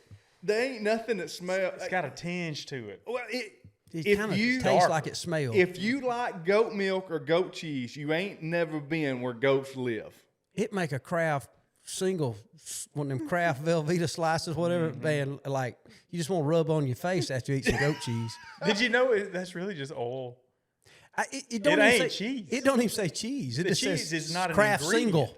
It's oil and yellow coloring. Well, this is my new thing. I want to get to that RFK. He's trying to make America healthier. I heard about that. I think what I do, keep selling Fruit Loops, keep selling Sugar Smacks, keep selling Lucky Charms. But you got to put goat milk in them. That's cure it all. Offset the yellow, the colors. Go ahead. Get you a big bowl of Fruit Loops. Get you some of them Cinnamon Toast Crunches. Got to do it with squeezed out fresh goat milk. Let me tell you something. You'll start frying some bacon and eggs fast. You go carnivore. I mean, I'm just going carnivore. You ain't got to force somebody to get off the Fruit Loop. How many turtles you ever eat? Dude, my papa ate all. We'd put them turtle baskets out, catch them snapping turtles or Soft shell? I don't remember the soft shell. I remember them. We ate some soft shell. I reckon They we say had 7 soft shell. different kind of meat in a turtle. That's what Papa. No, no, say it again. 7 different kind of meat. Go ahead and name them off. We waiting. Chicken, pork, porcupine. Porcupine? What about turkey? Turkey, quail, dove, and Ribeye and beef. You forgot some beef. Rutabaga. That ain't a meat. I see where Shane's going with this. And that is a universal thing. I don't know how far it goes. I know it's in the South. Turtle got 7 different kinds of meat. And I one day got to thinking, I was probably in my 20s. I got to trying to name 7 different kinds of meat. Yeah, I just want you to name 7 of us. Where does it come from? Because I ain't going to go with no lamb chop. If lamb chop's in there? You know, you can get beef, pork, and chicken. And then it kind of stops. Oh, well, no, fish. There's 4. But what's the other 2? frog leg. Frog leg. That's Maybe. true. Rattlesnake. Did you hear what he just said, Michael? What'd he say? Say it again. Michael didn't hear you. You don't like lamb chop? A lamb chop. Oh. No. Listen at him. Listen. You do lamb chop? Who eats lamb chops here? What's wrong with eating lamb chop? Because it's in the goat family. Smell just like a goat. No. Hey man, I'm going to Delmonico somewhere. I'm going to tell anybody in the hunting industry thinking about working with the Hayden Alabama Podcast outside of Phillip. If you set us down at Delmonico's or maybe up there in Indianapolis at that St. Elmo's, we're going to order a ribeye or filet. About that thick. Maybe a thick pork I was chop. going to order it on top, but what's wrong with y'all? Just don't like the way it tastes. I don't like the way it smells. It's what? Stringy. It's got a wang Do to you it. smell it before? I smell it. If it, I'll tell you my rule. If it don't pass my nose, it ain't going in my mouth. And lamb, if I smell it before I can't do it. I got one. My wife took me on a cruise and made me go with her. And eat all you want, you know. Yeah, put me 2 or 3 of them lobsters on here, and yeah, I'll take a lamb chop. Yeah. I didn't eat that thing. I can't eat a hardly a lamb chop either. We were talking about working on the Navajo Nation before we sat down, and Now they eat some lamb. they eat some lamb. Goat, lamb. And some of the nicest people I've met in my entire life, I met on the Navajo Nation, and they invited us in, and they would cook us breakfast. Come over and eat, and we'd get in there, and you'd walk in the door, and they're cooking lamb. You can smell it though. With the fry bread. Fry bread, yeah, they eat a lot of that fry bread. And I knew immediately I'm gonna have to suffer through this because They call it mutton. Mutton. So Mutton when stew. you're raised Southern, what does your mama tell you to do when you go Clean eat your plate. I don't care what they set in front of you. You better eat it, and you better smile when you eat it. And I'd have to go in there and just smile and eat that mutton, but then I would be just thankful. Do you want some? No, ma'am. This is all I'm I good. need. I don't need a big breakfast. And the way I rank it is, it ain't bad, but it ain't good. I feel like that's fair. I'm a ribeye guy through and through. I mean, Yeah. if you said you can have one thing to eat for the rest of your life, ribeye's it. I ain't got to think about it. What is death row meal? What's death row meal? What would you if it's death row meal? What you gonna order? What all? You limit us Filet. down. Filet. A big old potato. Yeah. With a bunch of butter and sour cream and cheese and bacon. Mm-hmm. I can go And with that. No calories. No low calories. Yeah.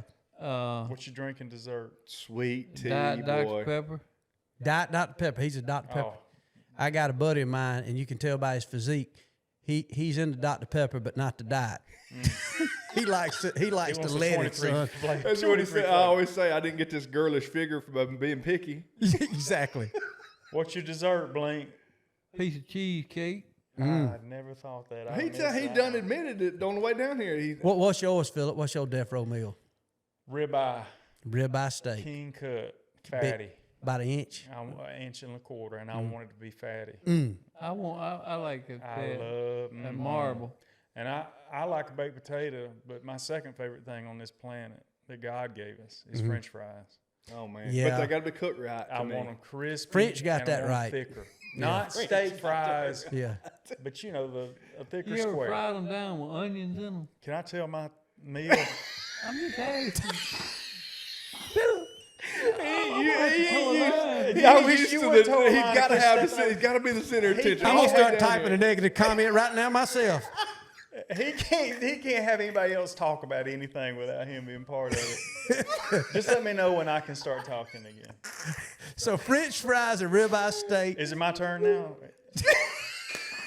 Or did you want to go again? He's changing his death row meal though. He's going to back up. Because he's Brother Blink gonna be 2 weeks on death row. They said 1 week and the second week. Right. First week, second week. This death row thing ain't that bad. What do they call that when they extended a stay. A stay? Stay of execution. Yeah, they'd never execute him. He'd be on there for 35 years. Every time he'd come up, like, we're going to give him another. You could make a deal with the ward and say, look, let me lay out death row meal plans. That's you know right. what I mean? Let me do the planning. You could be for good conduct. Yeah. So what else is, what's your dessert? Finish I'm it going up, to try Phil. a king cut ribeye, French ahead, fries, Phil. and then I'm going to have, if it's good, sweet tea, probably just a big old glass of sweet tea if it's good. And then dessert will be a tough one. I'm probably going to go German chocolate cake. That's solid. It's hard to find a woman can make a good German chocolate cake. That's Patricia all can. my... She can make. That's Your wife make a good. Yeah. No, it's my grandmother. Yeah. My grandma, that's all she made me growing up. Every year for my birthday, German chocolate cake. But what I didn't know is what I was really getting. See, to me, anytime you have something over and over again, you take it for granted. Yeah, I agree. But then she passed. Ooh, yeah. And it's hard to find somebody that make a good German chocolate cake that's Yes. moist in every layer. And she would do 3 layers. There would be the coating, whatever the icing is, fresh coconut. on Whatever each the one. Oh, look out. I love Oh, coconut. A I'm lot of talking people about don't like coconut. I boom. love it. And fresh pecans. It wasn't that. We wasn't going to have to break for lunch, but we're going to have to break for lunch before I'm to go. guest on y'all's podcast. We might have to go down to the Whistling Get Pig, boys. some ribeyes. All right, round 3. Stay where you at. He's going to go, okay? Is that all right? My turn. Yeah. Robin, are you sure? He's holding back over. Do you want to change yours? Are you ready to change yours?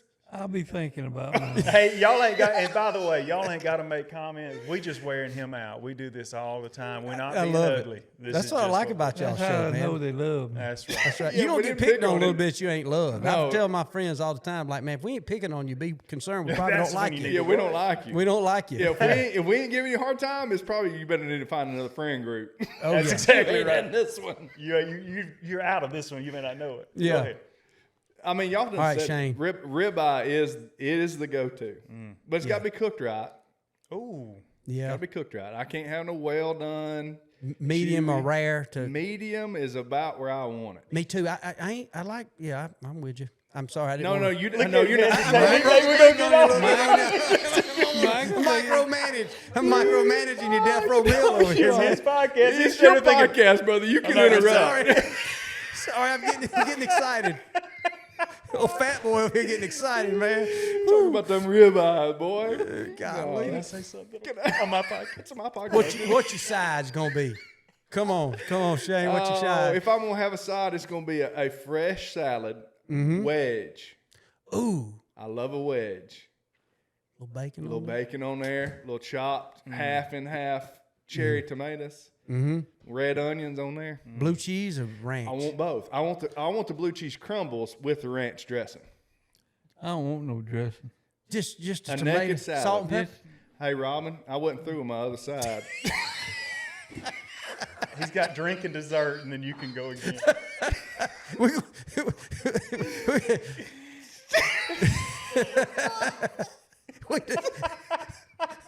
Well, so far we shot bluebirds off the feeder. We ain't shined a deer yet. Now we're on our death row meal. We're getting excited We about this shot eating one cow with a bow and arrow. You did do that. stuff. My daddy did. My Yeah, it dad was his shot. daddy, it was his I daddy. didn't. Daddy guilty of that. That had to been the And we 70s. climbed a tree with a baker tree stand. Well, he liked ribeyes too. Yeah, he was just getting man. me ribeye. Yeah, he had 2 loins he was looking at. Trespassing, man. a trespassing cow. You know. Trespassing cow. So you got a wedge salad. Sweet potato. A sweet potato. with cinnamon and butter. Yes. And a little sugar in there too. We're talking about we ain't had the sugar in 2 weeks. Now, is that sweet potato gonna serve as dessert, or you gonna No, probably I'm gonna have a little something for dessert. I want peach cobbler, but I want it made Yes. like Mama. Little ice cream on it. Some a la mode. I mean, if I'm going out, I'm going out. Stuff. Yeah. What you Miserable. Sweet tea to the hill. y'all right in there? We could definitely hang. I felt like that. You know, I judged y'all pretty harshly, in a good way, and I'm glad it's all coming to be true now. Because I watch enough. I see y'all on the TikTok. You know, China be spying on us and watching us. Yeah. But for me, I think, you know, probably what I do. It's gonna sound ribeyes are hard to beat. But you know, I probably do death row. Probably fried chicken. He went Yardbird. I'd probably do fried chicken. I'd have some collard greens. Oh, you going real old school. I'm going way soul southern. I'm going food. back. Robert Back E. Lee. home. I'm going Robert E. Lee. I'm probably cornbread, or if it's death row, because I think you can order more than one. I'd have cornbread and some biscuits, some homemade biscuits like my grandma and my mom made, and then probably some pink eye purple hulls. You know, Love it. like a black eyed pea. You in there? And then What piece of chicken you like the best? probably gonna get judged on this one, but probably just a good old chicken breast with the bone. I don't want the fillet. I want the bone in Breast. side breast or at? center cut breast. Keel cut. Is that the middle? Yeah. that's Yeah, the that middle out there. I mean, they've been kids die reaching the Kentucky Fried Chicken bucket and grabbing center breast out fast, you know. But and then I'd probably either peach cobbler or homemade pecan pie, probably. Drinking. What you drinking? And you know what else I like? And you don't see this, but them onions and vinegar, like with a little salt, pepper, onions and vinegar, and cucumbers, Absolutely. and some chow chow. Talking I about do like cornbread. chow chow. Put on your peas. Woo, a little corn, like, and you know another thing I like is that cornbread. My wife can make this so good. Cornbread in a black skillet would have that black crust on it. You know what I'm talking about? And then, Yeah. That's where I'll do it. I got Man. a friend of mine, Buck Jones. His wife Nikki makes a pecan pie. But I've never had it like she made. She crunches the pecans up in the filling. oh, so it's The entire thing is pecan. pecan Never had it like through and through. You talking about make a puppy pull a freight train? That pecan pie. I never had it that way. Pancreas sweat. It'll make it do it. I looked at it one day. I said, but we went to his hunting place down on it's between the Tom Bigby and Alabama River where they converge. It's full of hogs. But so you just walk the place looking for hogs. And I come in one day. He broke open that pecan pie, and there was one piece out of it. I ate the rest of that pie. Put the hammer down. You hit 7/8 on him. I ate 7/8 of that pie. I can go get aggressive on some pecan pie. Yeah, boy. And I like a glass of cold milk with it too. Absolutely. We're just getting started. Hold on. We got a little bit more coming after this. Spandau Arms was founded with a simple idea. The best part of hunting isn't the gear, it's the memories. From the first rooster rise of the season in the tall grass to the last second opportunity on the target buck as sunset closes in. Spandau believes firearms should be built to perform, priced to be accessible, and designed to become an essential piece of your hunting story. Their lineup includes field-ready shotguns and precision-driven rifles built for hunters, competitors, and recreational shooters who know that quality and dependability matter more than the hype. Born from the experience of American hunters and crafted by generations of gunmakers, each Spandau firearm is built for real-world performance in the moments that matter. With your rifle attached by our patented Spartan MagnaSwitch system, rise up from behind the sagegrass, silently, quickly, stable, and ready to fire. The Spartan Springbok bipod and tripod deliver button-free instant position changes, always ready to provide a stable shooting platform. Find us at javelinbipod.com to see the system in action and purchase fulfilled direct to you from our Texas warehouse.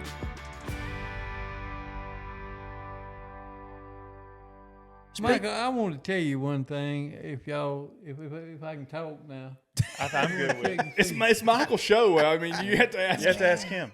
I want to ask Michael one thing, or brag on him, and just tell you I'm proud of you.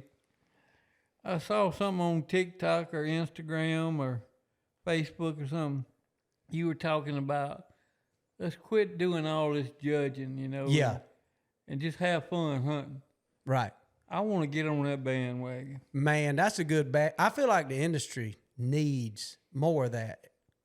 And thank you for bringing that up because, and look, I'm sitting here just like we all talking. I think we letting everybody know we guilty of some things that we can laugh about it, but I've been guilty of it. I'll get caught up in looking at some of these deer pictures and then, it's opening weekend across the country in a lot of places coming in deer season. And man, my whole crew, they probably get tired of me preaching on it, but it's hit me a lot lately because I go to all these industry shows. And what we talking about, starting as we was a kids and talking about learning bows and squirrel hunting and rabbit hunting, what's good to eat, what ain't. And I just started realizing, when like you was talking, asked me about my favorite animals. I've been blessed to shoot some big game animals, and I've seen some of the most gorgeous places. But now, man, I'm chasing a good campfire, and I am chasing. Don't get me wrong, I ain't soft. I like to kill stuff. Now, a lot of people in hunting industry don't want to say admit that. They don't want to admit that. I mean, if the way I look at it, my wife is an attractive lady, and I done made just enough money. I can buy me some good sheets. And I can also, in the summertime, I turn that thing down to about 69, 70 on the air conditioning. So I don't want to get out of bed. Can't have money. I don't, boy, got them Egyptian, them fine thread count. You know what I mean? So you lay in there comfortable and with a beautiful, soft, beautiful wife right there. And so if I get up in the morning, now I can go out in my underwear and look out the front porch and see the sunrise and see God's creation. Then walk back in, spend 30 minutes and have a cup of coffee or not even do that. Just and then walk back and jump into bed and sleep a little later.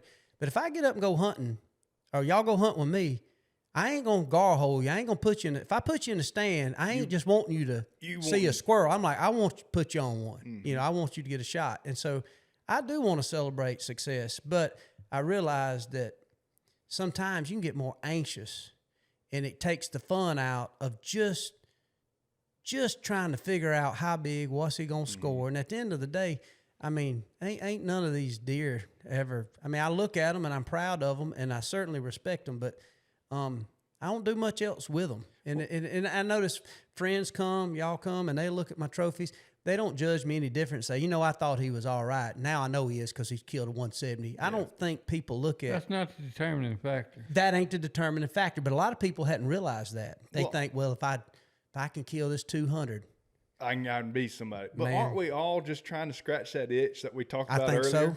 I think so. To know that we can provide for our family. Yeah. If I had to, in a pinch, be able to go and bring food back to the table. Yep. That's really what we're all trying to do. Are we good enough to outsmart some of the biggest most majestic animals in the world? 100%. So I'm not knocking trophy hunting at all. But I can lay this scenario out. Let's just say it's the season, which it ain't yet. Deer season ain't in. But let's just say all of a sudden I say, hey, man, y'all down the rest of the weekend. And why don't y'all stay and let's go kill some deer. And say, I got 600-700 acres we can roam through and we'll go, get the bows out and hunt.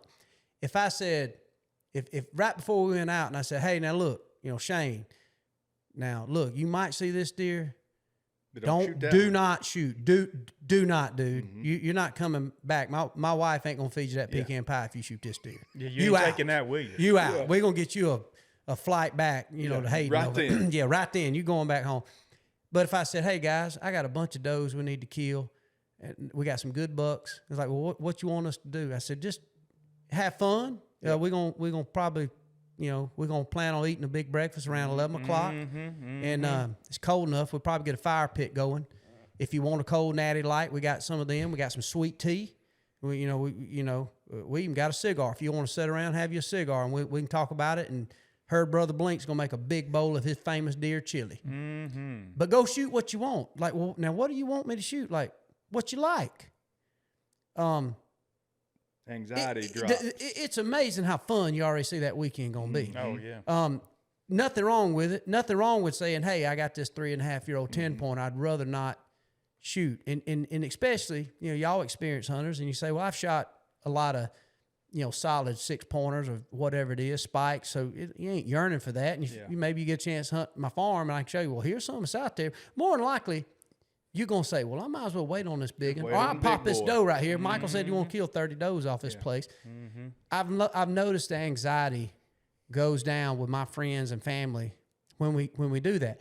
Now, have I crossed that bridge where I'm that way? If y'all were here, I would say that, and I'd probably be like, Shane, I'm going to send you to a spot. Now, look, God, I hope you don't like him, but there's this 10-pointer. He's going to be there every day at 4 o'clock. Blow up next year. He might go from 130 to 142, but I've learned to gear it down, and I think it goes with everything we say. And a lot of people, you'll see the comments, like when I talk that, and on that particular thing I said, it's like, well, it's easy for you, Michael, to say that because you have hunted and shot a lot of these, big scoring animals, which none of them I've ever put in a record book because I just don't know why I need my name written in it. But at the end of the day, I still struggle with it, but I do know the foundation of what makes the outdoors great. And it's not because I always knew it. It's because it's evolved to it. It's just like Robin saying, recovering. I'm recovering. And I think that's one reason I like turkey hunting so much. If that sucker, if he struts, if he's got a long beard, I I ain't out there just blasting a Jake. Yeah. But now, I don't know if you notice this. We in philanthropy, it ain't like we rolling in the dough that I can just go donate $200,000 to the Turkeys for Tomorrow or NWTF or the Leukemia Society, or do I have the money always just go to the community and give everybody and help pay their house payment? But what I have noticed that I can donate my time and say, okay, NWTF, if you want to sell a turkey hunt with me and auction it off, I can guarantee you I'm going to show 2 people 2 days of fun, and we're going to eat good, and we'll chase some turkeys, and probably going to kill a couple turkeys, even in Georgia. We ain't got to, though. Yeah. And then I can raise money for a cause, and whatever you get, y'all take all the money. And I done had a few people by hunts have a long beard turkey come strutting in, and Cohen is to my witness right there, videoing it. Now we're gonna use it in video, and the turkey will walk right on off. And I said, man, what you waiting on? What happened? You forget you load your gun or something? What happened? It looked like a 2-year-old. I am not lying. No, he didn't look like a 2-year-old. You can ask Cohen and hand on the Bible, and I'm like, and I'm sitting here thinking, I'm gonna hit this guy. We just tricked the Georgia 2-year-old, and he's looking for the spurs, and I'm thinking, what would it have changed? Yeah, in a 3/4 inch spur to 1.25 inch. Nothing. You was waiting on a 4-year-old. I don't. Man, Eddie Salter lives down the road. They might not be. They may not be a 4-year-old. There might not be a lot of long spur turkeys around here, son. What Eddie called them 2-year-olds. No, that's what Robin calls them, confidence builders. Confidence builders. Yeah. And I still, man, if it's my turn to get to pull the trigger, if I look and that sucker, that old beard got a little wobble in it, and I see that full fan, like, son of a gun, I'm beating down. Shane, we went earlier this year. He's teaching me how to turkey hunt. I never turkey hunted because we didn't have any on our place, so I just never did it. He's been teaching me and dragging me around. We had one come out earlier this year, tripped on his beard 3 times to get out there to his call. Shane, just bird watching. Just checking them out. I got it on my phone. I can show you because I had my iPhone. I was videoing it the whole time. It's all about perspective, Mike. And I'm sitting there, he's just, boom, just looking at 20 yards, just old head sticking up there. He's looking. I said, shoot him. Yeah. Shoot him. Wasn't good enough. Gun barrel gets to. He didn't do that. But then you see the iPhone do this. Then you see a barrel come in that iPhone because I was thinking, he ain't going to shoot him. I will. And as soon as I got up on him, he gone. He gone. So did Shane join PETA, or did he just kind of go? I don't know what happened to my brother that day, but this is my killing partner. I'm talking about Right. we have wreaked havoc on the populations of many animals. He got a little Tim Waltzy on you. And he went straight sympathizer that day. And when I show you this turkey, you're going to flip. Look. Did you get him? No. He put and run out of there. He's still growing. He's still growing. You got to say something for seed, Michael. You know it. Yeah, I'm learning that. Well, I'm learning that now. As a true turkey hunter, when it comes to easy, True turkey hunter. when it comes to easy, sometimes you just got to let it go. I never have had one come too easy. He looked like a buzz bait coming across the top of water back to your fishing rod. That's how that turkey came in there to it. Oh, Just man. On a string. right there to it. I got a question specifically for Robin here. You love turkey hunting. And all the things, I feel like we all men that try to do the right thing. Like we got consciences, right? Mm-hmm. How hard is it when that turkey's gobbling right across that creek? I'm talking about as a man of God in on the the other pulpit. side. It's a Sunday morning. You can squeeze in an hour, and that turkey, he's over on Mr. Johnson's. Mr. P.O. Stead. I thought that was your uncle. It's hard, Michael. Yeah. It's a battle I've lost. And he's just looking for some grace. He's just looking for some grace today. Robin said it's a battle. Hey, the devil knows how to tempt you, don't he? It's the first time we got him stumped on words here. I'm doing a lot better with it because now I can't move like I used to could. Yeah. I get over there, I get my butt caught. Yeah. You over there start surveying timber. Like, you got about $1,500 an acre back here. I wasn't hunting. I wasn't. I was just cruising, just doing some cruising. Looking for Got rocks. some bugs. Got some bugs. I'm looking for in there. rocks. Yeah, I carry this 12 gauge with this long brass 6-shot for the rattlesnakes. Snakes. They real bad. But now we've done a lot to disservice ourselves by doing stuff just such as that. Oh, I admit it, I have. Absolutely. And but the enemy of hunting is going to be this. What the non-hunter thinks about it. That's About correct. 10% of hunters, about 10% are vehemently opposed to it. The 80% in the middle is the ones going to decide whether we do it or not. Correct. And we got to convince them that we all right. That's right. I agree. We got to convince them that we're not bloodthirsty savages out here. But I will kill something. Exactly. You don't stop the school bus no more. He's telling me that yesterday. No, a good story. That wound that up. Well, that was a last day for that. One and done. But what we have to do is, and this is an age-old solution to a bunch of problems, is be nice.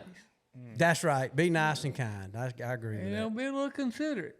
Yeah, I agree. I've learned that, but I'm now early 50s, and I'm just I'm admit this is kind of like giving a testimony, because I'm just now admitting to share.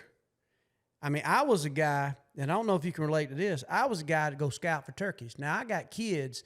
I got one youngin' up there now. He's 9. So all of my kids are done getting off and in college. Got one boy on his own that's about to come back to work full time for the company. He's been 3.5, 4 years out there working on his own. I didn't want him to work for Daddy right out. But I tell you, when I knew I was selfish, I'd go listen on a piece of property for turkeys where I could hunt. Now, I don't even know how many turkeys I've killed. I would never brag on how many I've killed, but I've got a lot of them. And I'd hear turkeys gobbling, and I'd be thinking, there's 4 gobbling turkeys. Like, well, I got 5 kids. Oh, no.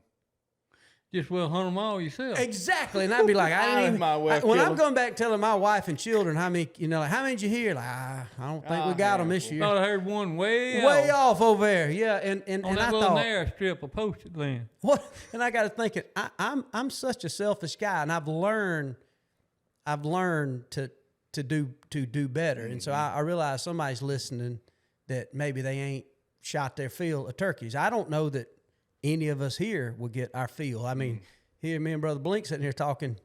I'm already ready thinking to go. March. I'm out there. I mean, I love the conversation. My buddy Philip Culpepper, he loves hunt turkeys. He's calling me in January. Man, seeing these strut marks? Like, no, I'm not. I was going to watch the Super Bowl. It's like, hey, man, I got some on camera, man. Yeah, I know what 10 they're of them. saying. Yeah, because they're just trying to survive, eating a little water oak acre and leftovers. Philip, he's just already. trying to get by. Hey, I'm gonna go out tomorrow and listen. Like, well, this January 3rd, I don't know if they started yet. Yeah, so it's just it's an intensity, and I found that the old devil knows our vices. Like you could put, and I know in this room with the men we got, you could put 7 strippers over there. And bowls of cocaine. They ain't over there, baby. He's just saying if you did. If you did. This is hypothetical. But I feel like it's not a temptation. And look, I'm not gay. I like women, but I have no problem. Like, excuse me, ladies, y'all need to leave. My wife comes down here. She's probably gonna stab y'all. Yeah. But y'all need. Yeah. But you put that turkey. But you can put a turkey over the creek, and I have to think to myself, just like you said, Waddell, you work in this space to promote the culture of it. You don't have to have this turkey. It's temptation. And I'll go back at home and be thinking, I know I could have went across there and I could have got him. I'm even trying to look up the bylaws. How far does the creek go if I get him to the shoreline of the river? And what makes us do that? I mean, it's just a chase, baby. Well, the spirit is willing, but the flesh is weak. Ain't that that's what the scripture says. And it's the ugly part of competition. I think so. Yeah. I'm willing to do anything to win. Right. That's good in war. That's what I want my war. I want my Marine Corps son. Do anything you have to do to come home. That's right. That's right. America's soldier is the most feared fighting man there is because he's willing to do anything. Yeah. I mean, we ain't praying to some totem pole or something, some honor. Shoot. I'll shoot you in the big toe if I can. I want to come home but that doesn't transfer good over to the hunting camp and I agree. To youngins and stuff like that. We got to dial that back a little bit. I think so. I think that comes with maturity of us as an outdoorsman. That desire. Like I said, who in the world? I mean, we'll get up at 4:00 in the morning. Yeah. And walk out there in the cold, and and we country. If you grow up, a lot of us. You had your windows open with a box fan in it, so your house was almost an extension to outdoors. You could get pretty close to nature just by walking out on the porch. If you're raised up like we were, because I didn't grow up in a big city. I grew up, in the country, and so I was always. You was in it. I was in it, and so it is amazing, and I think that's just part of it. You get to be better stewards, and and that now, people get tore up about baiting or if you do this or that and. But a lot of it ain't like I'm trying to kill them. I'm just trying to feed. I just want my wildlife to thrive even more. And I definitely now enjoy seeing people like the most excited hunt that I got on the books is some of my guys, my older son, kind of his coming back bone collector. They all going elk hunting, and I'm so anticipating hearing stories from that camp, and I just hope. These guys get a chance to get them an elk, and I'm more excited about their stories than making my own story. Meaning their story becomes my story, and I'm more probably proud of the fact that I can talk about some of my guys who I know that want to get one. Last year we had a couple of our guys got their first elk, quite a few of them with a bow and arrow, and man, dude, that just set the precedence for me of like, man, this is going to be a fun year. And I also struggle a little bit too, of kind of, I enjoy doing the TV shows, but I also don't want to be celebrated like, oh man, it's got to be on video, because it ain't about look at me no more. I can't say that it wasn't a part of it. Get a big buck, like, I can't wait this to hit the internet. People gonna see me with this big buck. Every redneck I know want to be you. That's crazy, and I would say definitely a redneck, because I feel like and I'm proud of the fact of the blue collar part of it, but it's amazing how certain things you mature in, and I catch myself struggling with it. I feel like one thing I'll get with one vice, and then the hunting part is kind of our therapy too, though. I always think about hunting as our therapy too. I talk to y'all preachers and. How many times you write your sermon out there chasing a turkey, sit by an old tree, and you be thinking something hit you, And that's when you take it, writing your notes down, like, I'm going to preach on this. Something hit you. You get out there and get quiet. You can get some things going. You see it. Yeah, if you just knock back a notch or two and stop, I got to kill something. Right. Just enjoy it. That's right. Just take time to smell the roses. Yeah, no, you're right. I've caught myself, my wife, every password my wife makes for this house, she is turkey Nazi. That's what she calls me, the turkey Nazi. You got the gate. You the gatekeeper. I need to make sure she ain't got our login on my checking account as a turkey Nazi, because she said, she's told me before, and I feel like I'm way better now. She will remind me, somebody went a turkey hunt with me or something, and she was like, Michael, remember, be nice. I'm almost like the travel ball baseball coach, like, son, step out that box again. This is and then beam them. I'll have a 10-year-old kid like, you don't want it, boy. You got to You want don't this. want it. We're going up that hill. Do you hear him? Did your daddy vote for Kamala Harris? What's wrong with you, son? Do you want to kill a turkey? Do you just want to move around and squirm? What you doing? And I got him by the ear, and I'm like, this ain't even my kid. Like, gear it down. The kids just want. 47-year-old man. Yeah, and I'm like, he's like, I don't even know if I like turkey hunting, and like, I have to catch myself like, don't you want one? You know, and I'm like, ain't nothing more aggravating though than a dentist that's been telling you what to do all morning, move around, and when you said, be still, I said, be still. That joke over there adjusting something. yeah. And you know it's about to happen. Yeah, and you hear, Here you come. Be still. Don't move. Hear that? and that joker's over there, and then you hear, boop. Oh, Man. he gone. That's where I have to say my little internal prayer. Like, I want to get in the flesh. me too. I want to fight.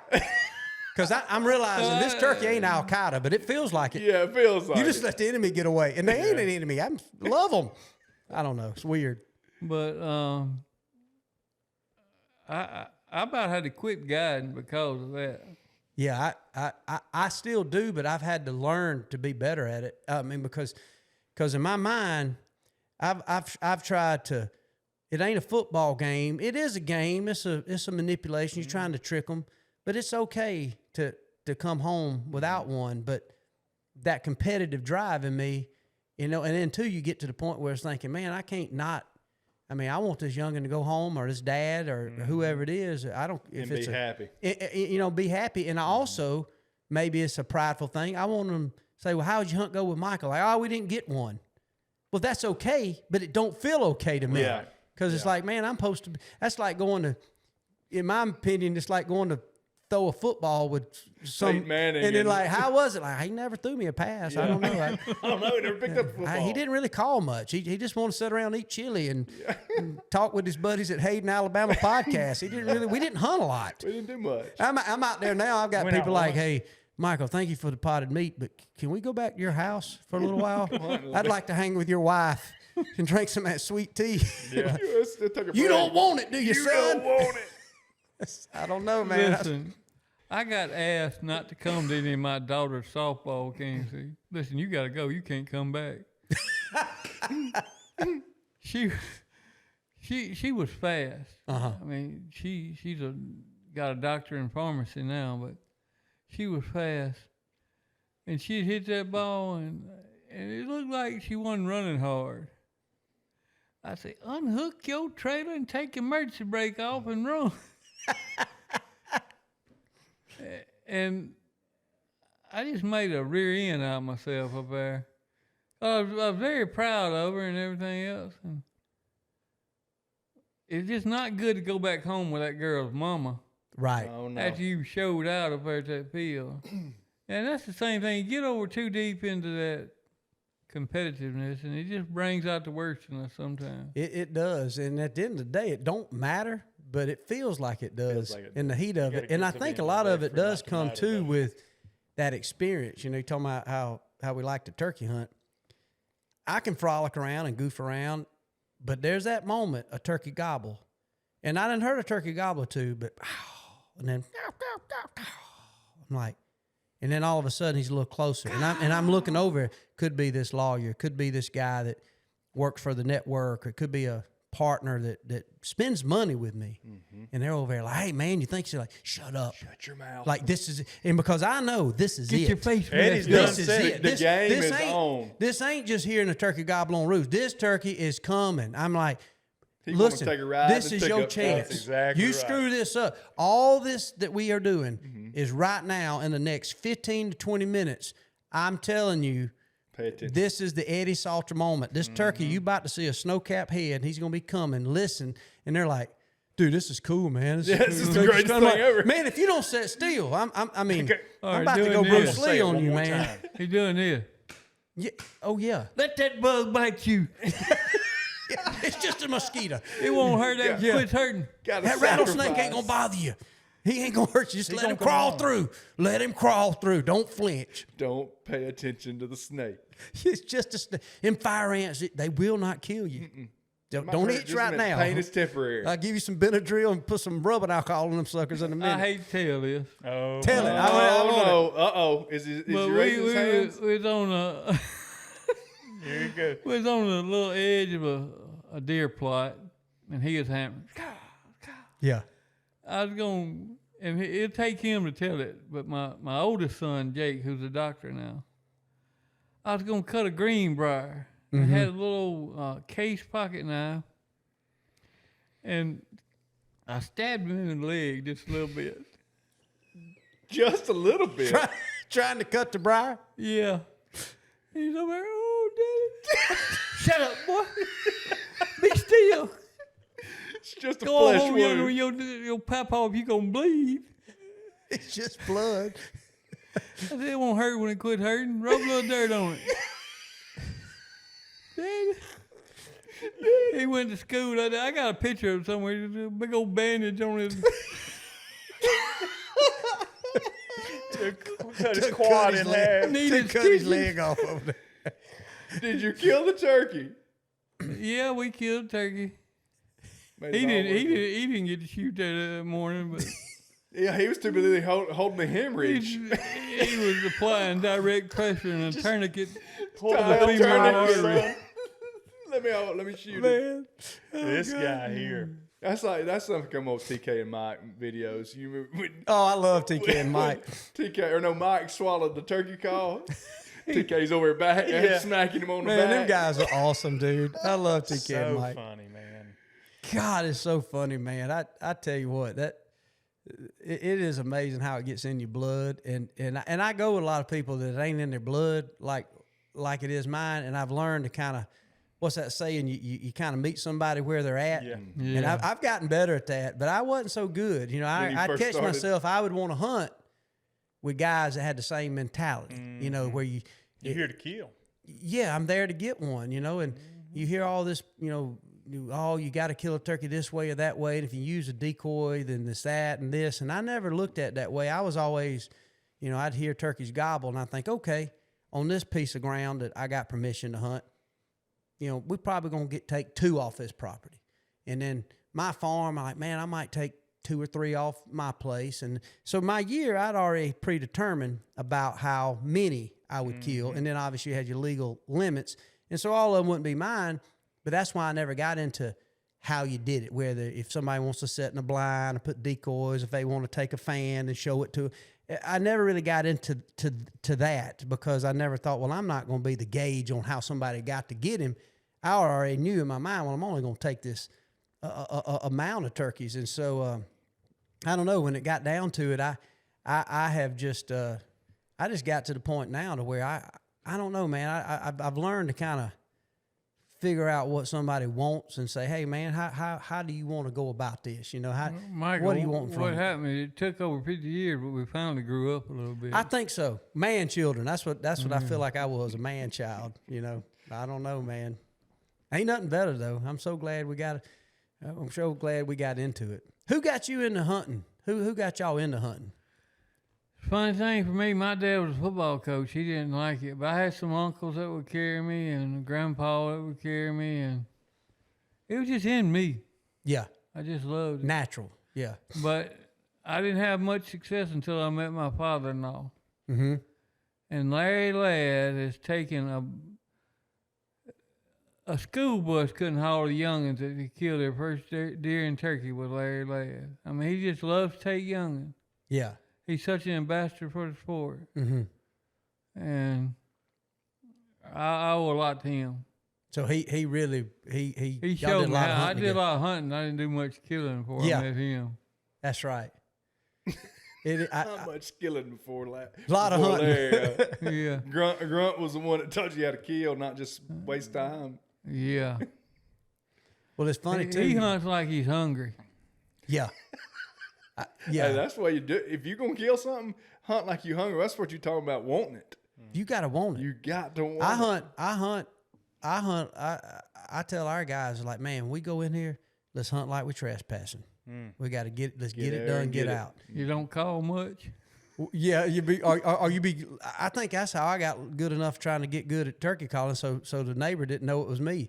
Like maybe it would be old turkey over there. Like, it might be a turkey. But I don't know, man. But the hungry lion hunts best. That's what we was talking about. Ernest P. Worrell earlier.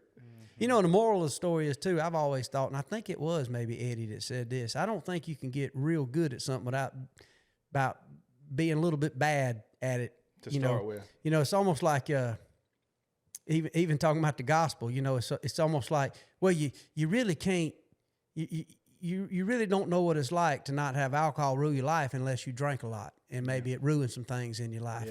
Yeah. But I think it's even hunting. Like you get to the point where if it is that trophy hunting, to where, wait a minute, man, I ain't running around on my wife. I ain't doing this, but I don't reckon I even took her to eat because all I'm worried about is this one target buck. I ain't even threw the ball with my kid because all I can think about is this deer. Yeah. Mm-hmm. And then you get to thinking deep, like my youngin' now, I can come home from any trip. I get to hunt with some really fun, amazing people in the most beautiful place. All my youngin' and wife care about is I'm home. Mm-hmm. They don't even ask, oh, Dad, I'm gonna love you if you kill one. They don't care. And so but I've also learned, that's what I tell people, it's like, people really love you when they're proud of what you got, but it don't change the perspective of you. Yeah. It's just not like if you got to kill something big to be loved and respected, then I think that you're probably going to be disappointed because you're not. I even tell people, my new thing is people like, hey, man, you go to these industry shows and they'll show me pictures of deer they shot. And I'm like, man, I bet your wife jumped Joe Bones. She bust out that lingerie when you got home. And they're looking at me weird, Blink. They're looking at me weird, and they're like I bet y'all went back to that honeymoon stage. When you got that 200, she really. She just like, my God, you got to be Brad Pitt looking. This all. is the one. No, and I say, well, if it didn't matter to her, it don't matter as much to me either. And I bet they do look at you sideways. And it's like, because I ain't gonna, I'm just, if I know you and know that that's your goal, and I know that that's what you done set out to do. Like, man, my goal, I want to kill a 155-inch deer in the South with my bow and arrow, and I know that's your goal, and you tactfully going at it the right way, and you get it, son. I'm gonna get you on your shoulders. I don't care if you size a T-bone. We're gonna get you on your shoulders and tote you around and have a parade of excitement of my friend who I love, who I know how hard he's worked, saved his dollars, and done this thing. Same, get him an archery up.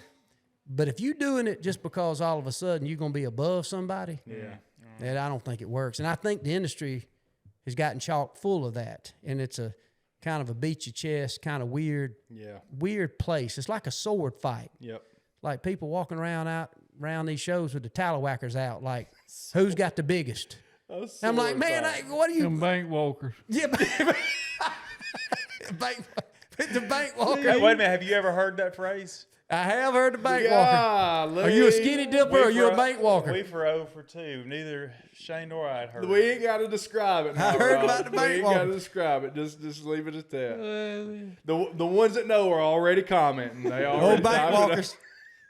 And I think that's what happened. We got some that should have jumped in the pool, but they bank walking and they shouldn't be. Get in the pool, man. Man, you need get to in the creek. Get in the creek. Getting Boozer's wash hole. What'd you say? Boozer's wash hole. That's where we went swimming. But Blink said he never swam. He walk around the bank. He walking around the bank. That's what he done. How y'all doing? What's the water feel like? All the way down here, he told us about how he was a bank walker. That's all we heard. Hey, Yeah, that's the subject. That's something to be proud of, man. How about you, Moose? Were you a bank walker? He said He something. said this moose is breathing on me, getting He hot. said something about a bubble gum and a bird nest. That's all he told me. Some bubba yubba.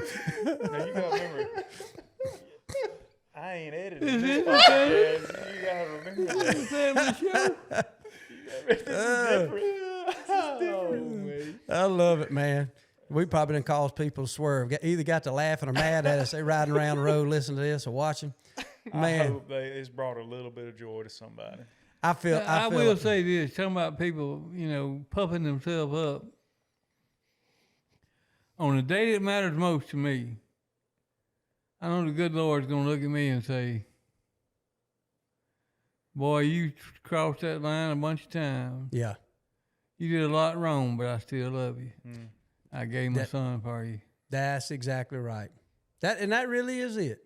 I mean, that really is it. And you find that there's no perfection out there. I think a lot of times we think we can be. I think we all strive to be that way. But like I said, it could be that turkey across the creek. I mean, what's the difference in jumping across that creek and whacking that turkey than going in a man's house and stealing his flat screen TV? I mean, I guess all how you want to think about it. But Well, you said it earlier. What did you say? And I ain't even thought about this. You don't know any atheist hunters? I don't think I know any. no, I don't. I really don't. I never thought about that. I've known some atheists that got into hunting and they start converting. I mean, because you can't, it's hard to not know there ain't a God. And look, I've been that guy to where be a Friday night and I done got my foot caught in a fun wheel and might have done.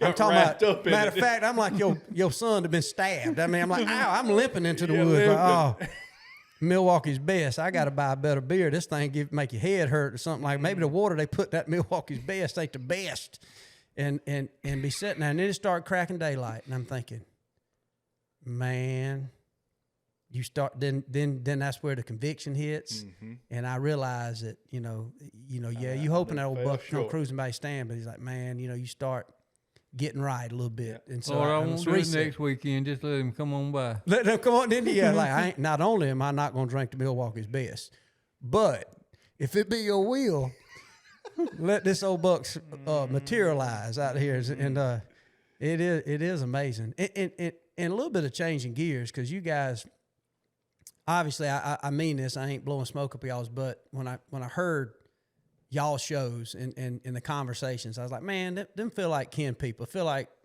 if we would have pulled up at the family reunion. And a lot of times, you hear people and you wonder, oh man, I wonder what their goal is. I wonder what it's like, or why would they be doing this? And I know people that are doing different shows or hunting shows, and I feel like that they're really wanting kind of, whether it's fame. I don't think if you're looking for fortune, don't jump in the hunting business because there's not a lot of times a lot of fortune in it. But obviously, or podcast, exactly. But at the end of the day, you look at America, and obviously there's a lot of good and bad. I heard a preacher say the other day, well, it's just different. It's a different time, but the same, demon, so to speak. If you go back and look at history, but. What do y'all think about America? I know this is a little deeper than just talking hunting, but what do you think about where everything is and what are some of the things people need to get back to? I think we owe a lot to the greatest generation that fought 2 world wars and won them both. And they focused on loving their family and providing for them. And what they did, they enjoyed fellowship. I have enjoyed this today. I've enjoyed hearing this, and I mean, Philip's hard to get along with, but everybody says that. You can walk home. But I've enjoyed it. And you know what? Today we reduce this to, we wait till we see each other at the funeral home to do this. You're right. And it becomes disrespectful almost because we're hugging necks and slapping backs and telling stories. And there, we need to be respecting those ones that are passed on. But we can't help it. We ain't seen those. So we got so doggone busy. Yeah. That's right. Making a living. And what we need to turn back to is a simpler time where we focus and prioritize fellowship and loving one another. I can't agree more with that. Yep. Philip and I talked a little bit about this the other day. We're talking a lot about being a servant and how that I think that's one thing that as America as a whole, if we can turn towards just serving others, and that's what you've done for us today. You've invited us over here, and you gave us this opportunity to be at this wonderful place that you got, because I feel like you've got a servant's heart. Even though, like you said, you get a little competitive, but Sure. At the core, you've got a servant's heart because you want to give back. And that's what Robin's talking about. We get so busy, but somebody's got to step up and say, look, I'm going to serve others and give them an opportunity to get together and spend some time in fellowship. Because if that's what we want to do, somebody's got to sacrifice some time and some money and some effort to give them places to do it and platforms to do it on. And I think that's one thing that's, to me, is crucial for us to have to get back to is maybe a servant's heart. What you think, Philip? Go ahead, Philip. We could hit the stop button right now and say, we're just going to start another round, and it'd be only on this subject. And we couldn't finish that show. And I'm just struggling to really drill this down to something important that I think somebody might relate to or could grab a hold of. Both of these answers are really good. Robin's answer was good. Shane's answer was good. I think we all would do well to take a few minutes and just unplug from everything and ask ourselves what is important and what is not.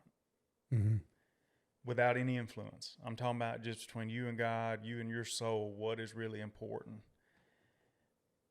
And then align your life as though you believed it. And I think you would get back to fellowship. And I think you would have time to serve and do the things that are important, as opposed to spending all your time distracted with things that don't matter. So true. Because you said something I've never thought about, and I've been sitting there just trying to pay attention to y'all, but it's had my mind. You said you'd never met an atheist. I thought about that. Where do you see, and I'm not making a generalization, please. I'm not looking for a research project or a bunch of people to hate me, but just think about this for just a minute. Without a lot of thought, most atheists that I know live in the city. Amen. They do. And I'm not, nothing wrong with the city, but no, I hear you. I'm not judging or anything. Just hear me out for just a second. Who built the city? Man. I mean, that'd be my just. Where do you, correct? That's where I went. Now let's think about, where do you go to hunt? Oh yeah, God's country. Yes. And you can appreciate him out there because you see his fingerprint on everything. But in the city, whose fingerprint you seeing? Seeing man. And at the very, you can say what you want to. This is not a study on atheism. It's just my thoughts about atheism and the time that I've really kind of thought about it. What I like about atheism is because it's self-worship. It's not the fact that you don't believe that there's not a God. It's the fact that you are him. That is very correct. And so therefore, I don't go down. I'm not down on atheists because I'm thinking, dude, that would be awesome to be God every day. I see why you like it, but you're just not. You're not. No, you're not. And you never will be. He has never given up his throne. Amen. And he has not. Amen And to he that. ain't going to. No. And therefore, you'll never truly find the peace that you're looking for while you're trying to sit in it. But that's a beautiful thing, and I think there's a real truth to that. If you don't believe in God and you have never really got out and sought him where he has designed and his design is still pure, I challenge you to do it. I couldn't say that any better, Philip. And I agree 100%. 100% with that sentiment, because I'll even go a step further. You know, when you look at nature and you look at, other day, and I'm just like a lot of us, you know, you sit back and I'll catch myself finding a little series on Netflix or Amazon Prime. I still go to MOTV and watch some of my buddies' hunting shows and stuff. And just, you know, obviously it's football season, so you sit down Saturdays and you always I just like the sound of a football game on TV. Yeah. Love it. And smell of charcoal and something cooking. But I'm always looking for something. I love documentaries. I love documentaries. Whether it's on World War II, they got that in color. They got them on Vietnam. They got them on serial killers, you name it. And I saw something the other day, and it was on Hurricane Katrina. Spike Lee had produced it. And the one thing that kept coming up is what a disaster that was in New Orleans when Hurricane Katrina hit the city. A Cat 5 hurricane, a 5, hit that city. The whole time, everybody kept blaming the government. They kept blaming the city officials. And again, all I kept thinking of how in this city, and I'm not saying that things couldn't have not been different. I'm sure if we look from a true tactical situation, like, okay, maybe they should have did a mandatory evacuation earlier. But you've got a city that's 10 foot below sea level, and then the good Lord has this thing called nature that he's in control, or however, whatever the scripture says with that, where you know, and then they're sitting there mad that man didn't save them, or how could the levees have busted? How could, and the message to me that kept hitting is that where in this you think man was going to save you? Yeah. And how are we ever going to be above God in a Cat 5 hurricane? So yes, if you look at these engineers, these Army Corps of Engineers, you look at the different people and engineers that's going to Georgia Tech or wherever they're studying, they're building buildings that are withstanding earthquakes. They're building beach, you know, on beachfront properties. They're building these houses that are withstanding these hurricanes pretty good. But if you think for a minute that any given time that good Lord can't sit there, and I say good Lord because I do believe you got to have fear in it, there's a humbling part of you're never going to be bigger than God. And I think that it seems to me that the devil hides quicker in the big cities where people have become competent on this thing, whether it's socialism, whether it's communism. Like, it's your job to take care of me. Why didn't you build a better dam? Why didn't you build a bigger, stronger house? And it's where, like, I not know that I can ever build one strong enough for a Cat 5 hurricane. Will they ever be a Cat 6 or 7? I don't know. And so at the end of it, I don't know that we have as much control as we think. Or most people don't. I'm humbled. You want to be humbled? Yeah. Go to the Yukon, and all of a sudden it's bright and sunny, and you hear off in the distance, ooh, this old moose.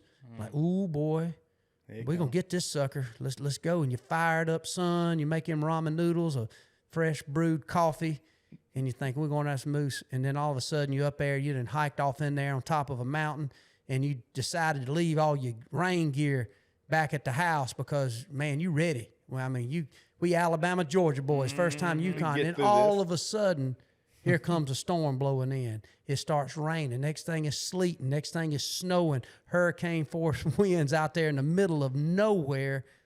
And you realize that nature is about to humble you. And so that's when you realize, the atheists realize, what are you going to do, call the Corps of Engineers? They should have put a windbreak on that top of that mountain over there. I should have had some government official should have had been packing my down jacket in case I get cold. No, you will die. You can be completely innocent. And if you're not prepared, nature will humble you. And I finally come to the conclusion with maturity, I think it ain't nature that's screwing up things. I think it's human nature and man-made nature that's really jacking up society, and somewhere the devil's got a little hold on us to think. Not a little.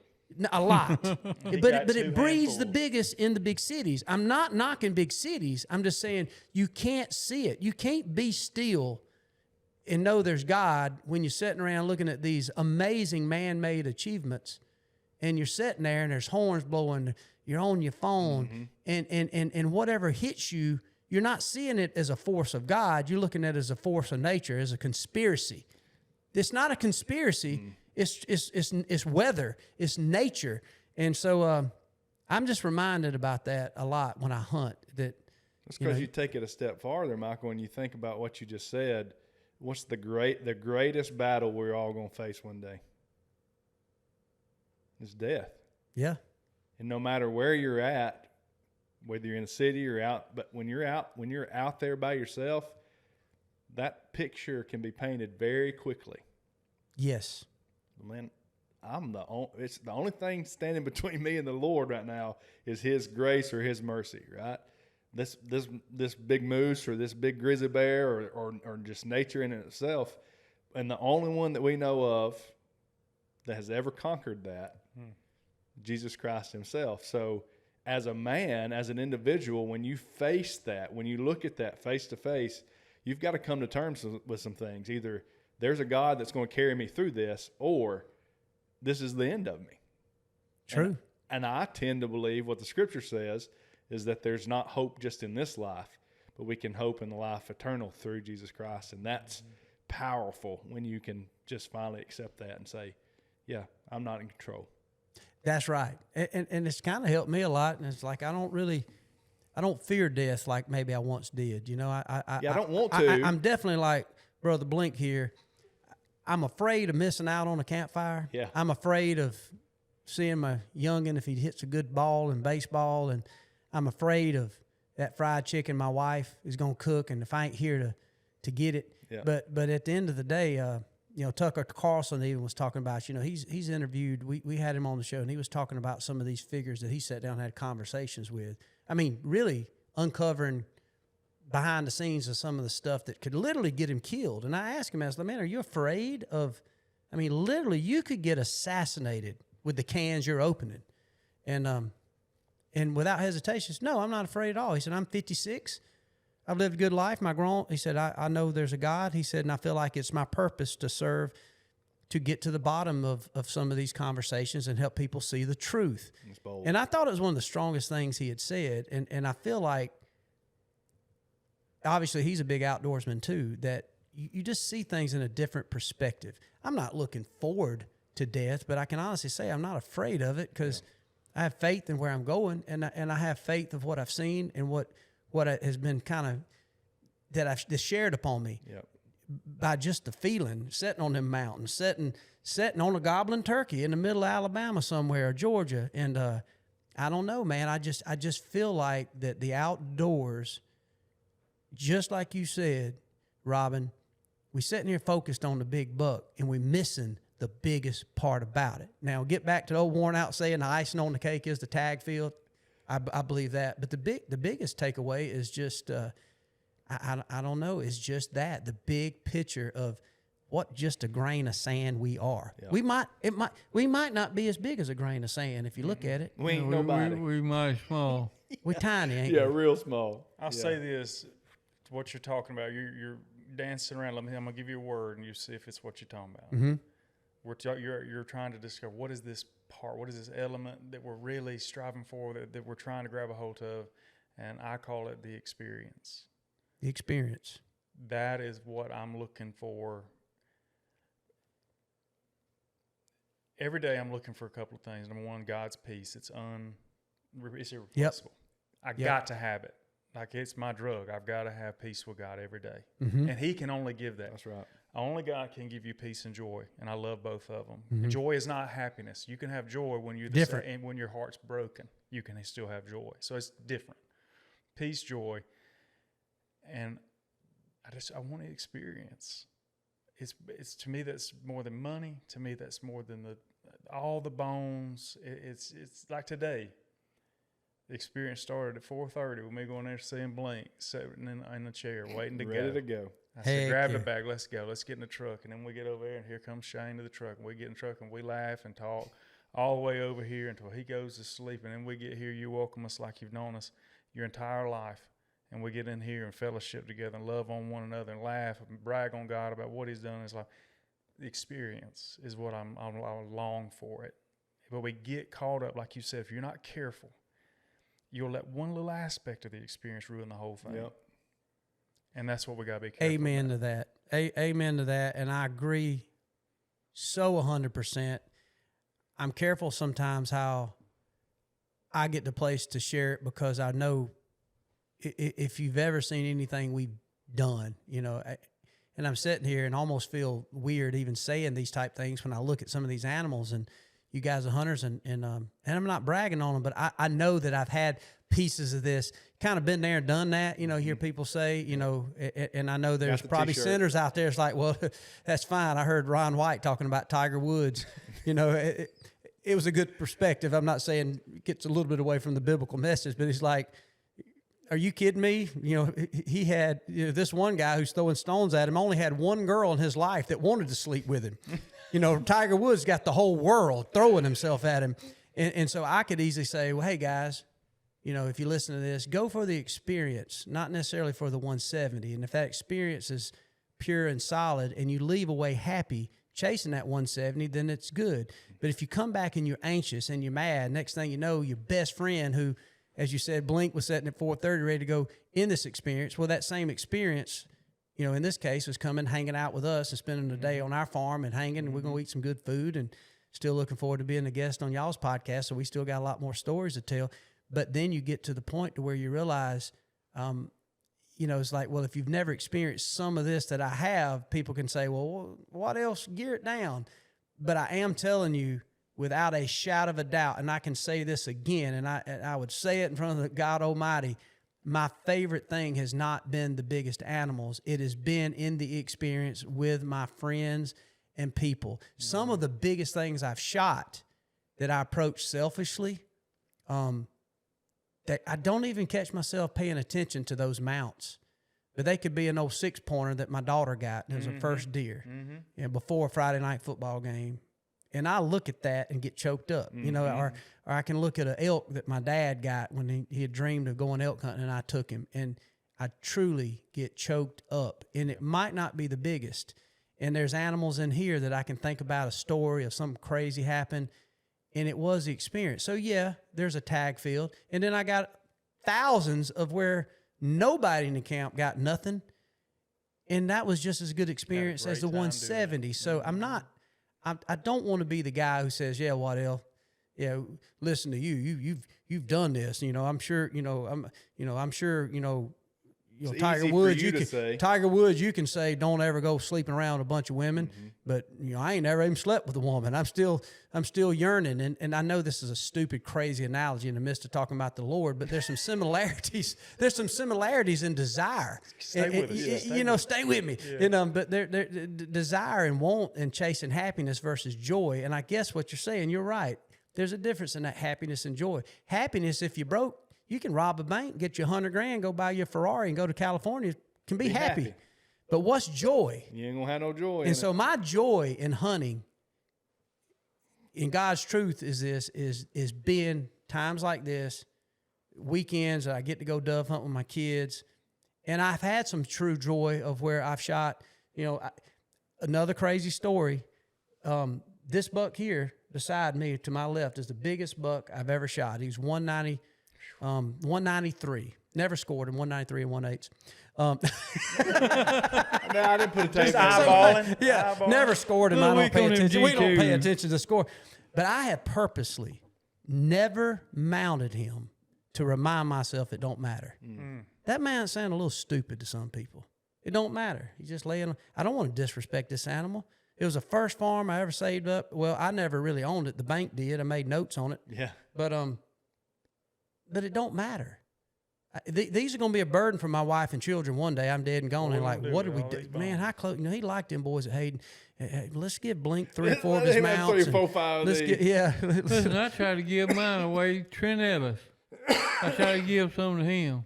Trent, I love Trent. Trent is he's Grandpa saying. Hello. Dude, I love Trent, man. He got some good ones. Yeah, he's hilarious. So Trent, didn't he want none of your heads? No, he said, don't give them away. He said, they mean too much to you. I said, well, how you know what means to me? And he said, I know more than you think I do. He said my kids would want them, which makes sense. Yeah. It is amazing, man. I don't know. I've so enjoyed this conversation, man. It's almost like, you know, they tell you not to judge folks, but I judged y'all immediately in a good way. Like, man, I want to meet them guys. Yeah. And kind of sealed the deal when y'all sit down and talk to Salter. And of course, I've seen Brother Blink's sayings, and I definitely we got to have. I know Cole and our producers like Brother Blink's got to close this thing out some with a couple that maybe it's the plow dirt story. Yeah, that's exactly what we talked about the old grunt and the goose, but that plowed dirt story is that cracked me up, man. I laughed so hard, and it's funny. That goes right along with old Trent. Old Trent, I feel like he's hung with a lot of Brother Blinks. Absolutely. And some of his grandpa sayings. He ain't just hung with them. He's down deep core. He is one of them. So Trent is that guy. You can tell he's young, but you can tell he ain't speaking just. He's lived it. What did he say? He said, "Boy, you come up." What did he say? I told my kid the other day. My 9-year-old was wrestling. I said, "Boy," I told him one of Trent's saying. I said, "Boy, you better go and put your jacket. It's gonna be cold on that ground." My dad told me, he said, "Boy, I hit you with a closed fist." Hit you with a closed fist. I heard Trent said, Grandpa said, he said, "Boy," he said, "you better stay right there." So I walked over tougher people to you to get to a fight. Get to one. That's stepping on over there. Someone getting you out like an onion. I think that's what he said. Yeah. You gonna finish this out? Tell us that plow dirt story. We was over in Inverness, Mississippi, and fishing, and one of them catfish farms flood into them little canals. It's excellent fishing. We had catawba worms. We had plenty of bait. And, man, when we was putting the hooks out, they was hitting them. And we was catching the fish. To me, it become a burden. Catfishing? Yeah. Yeah. Catching white river cats is about this long, every one of them. I was shucking them things. Boy, my hands were strong, and I just dressing fish, and we was getting we wasn't keeping up with our dressed fish. We was catching more than we was dressing. And a group of folks come up, native Invernisons, and they said, now, what was that again? Native Invernisons.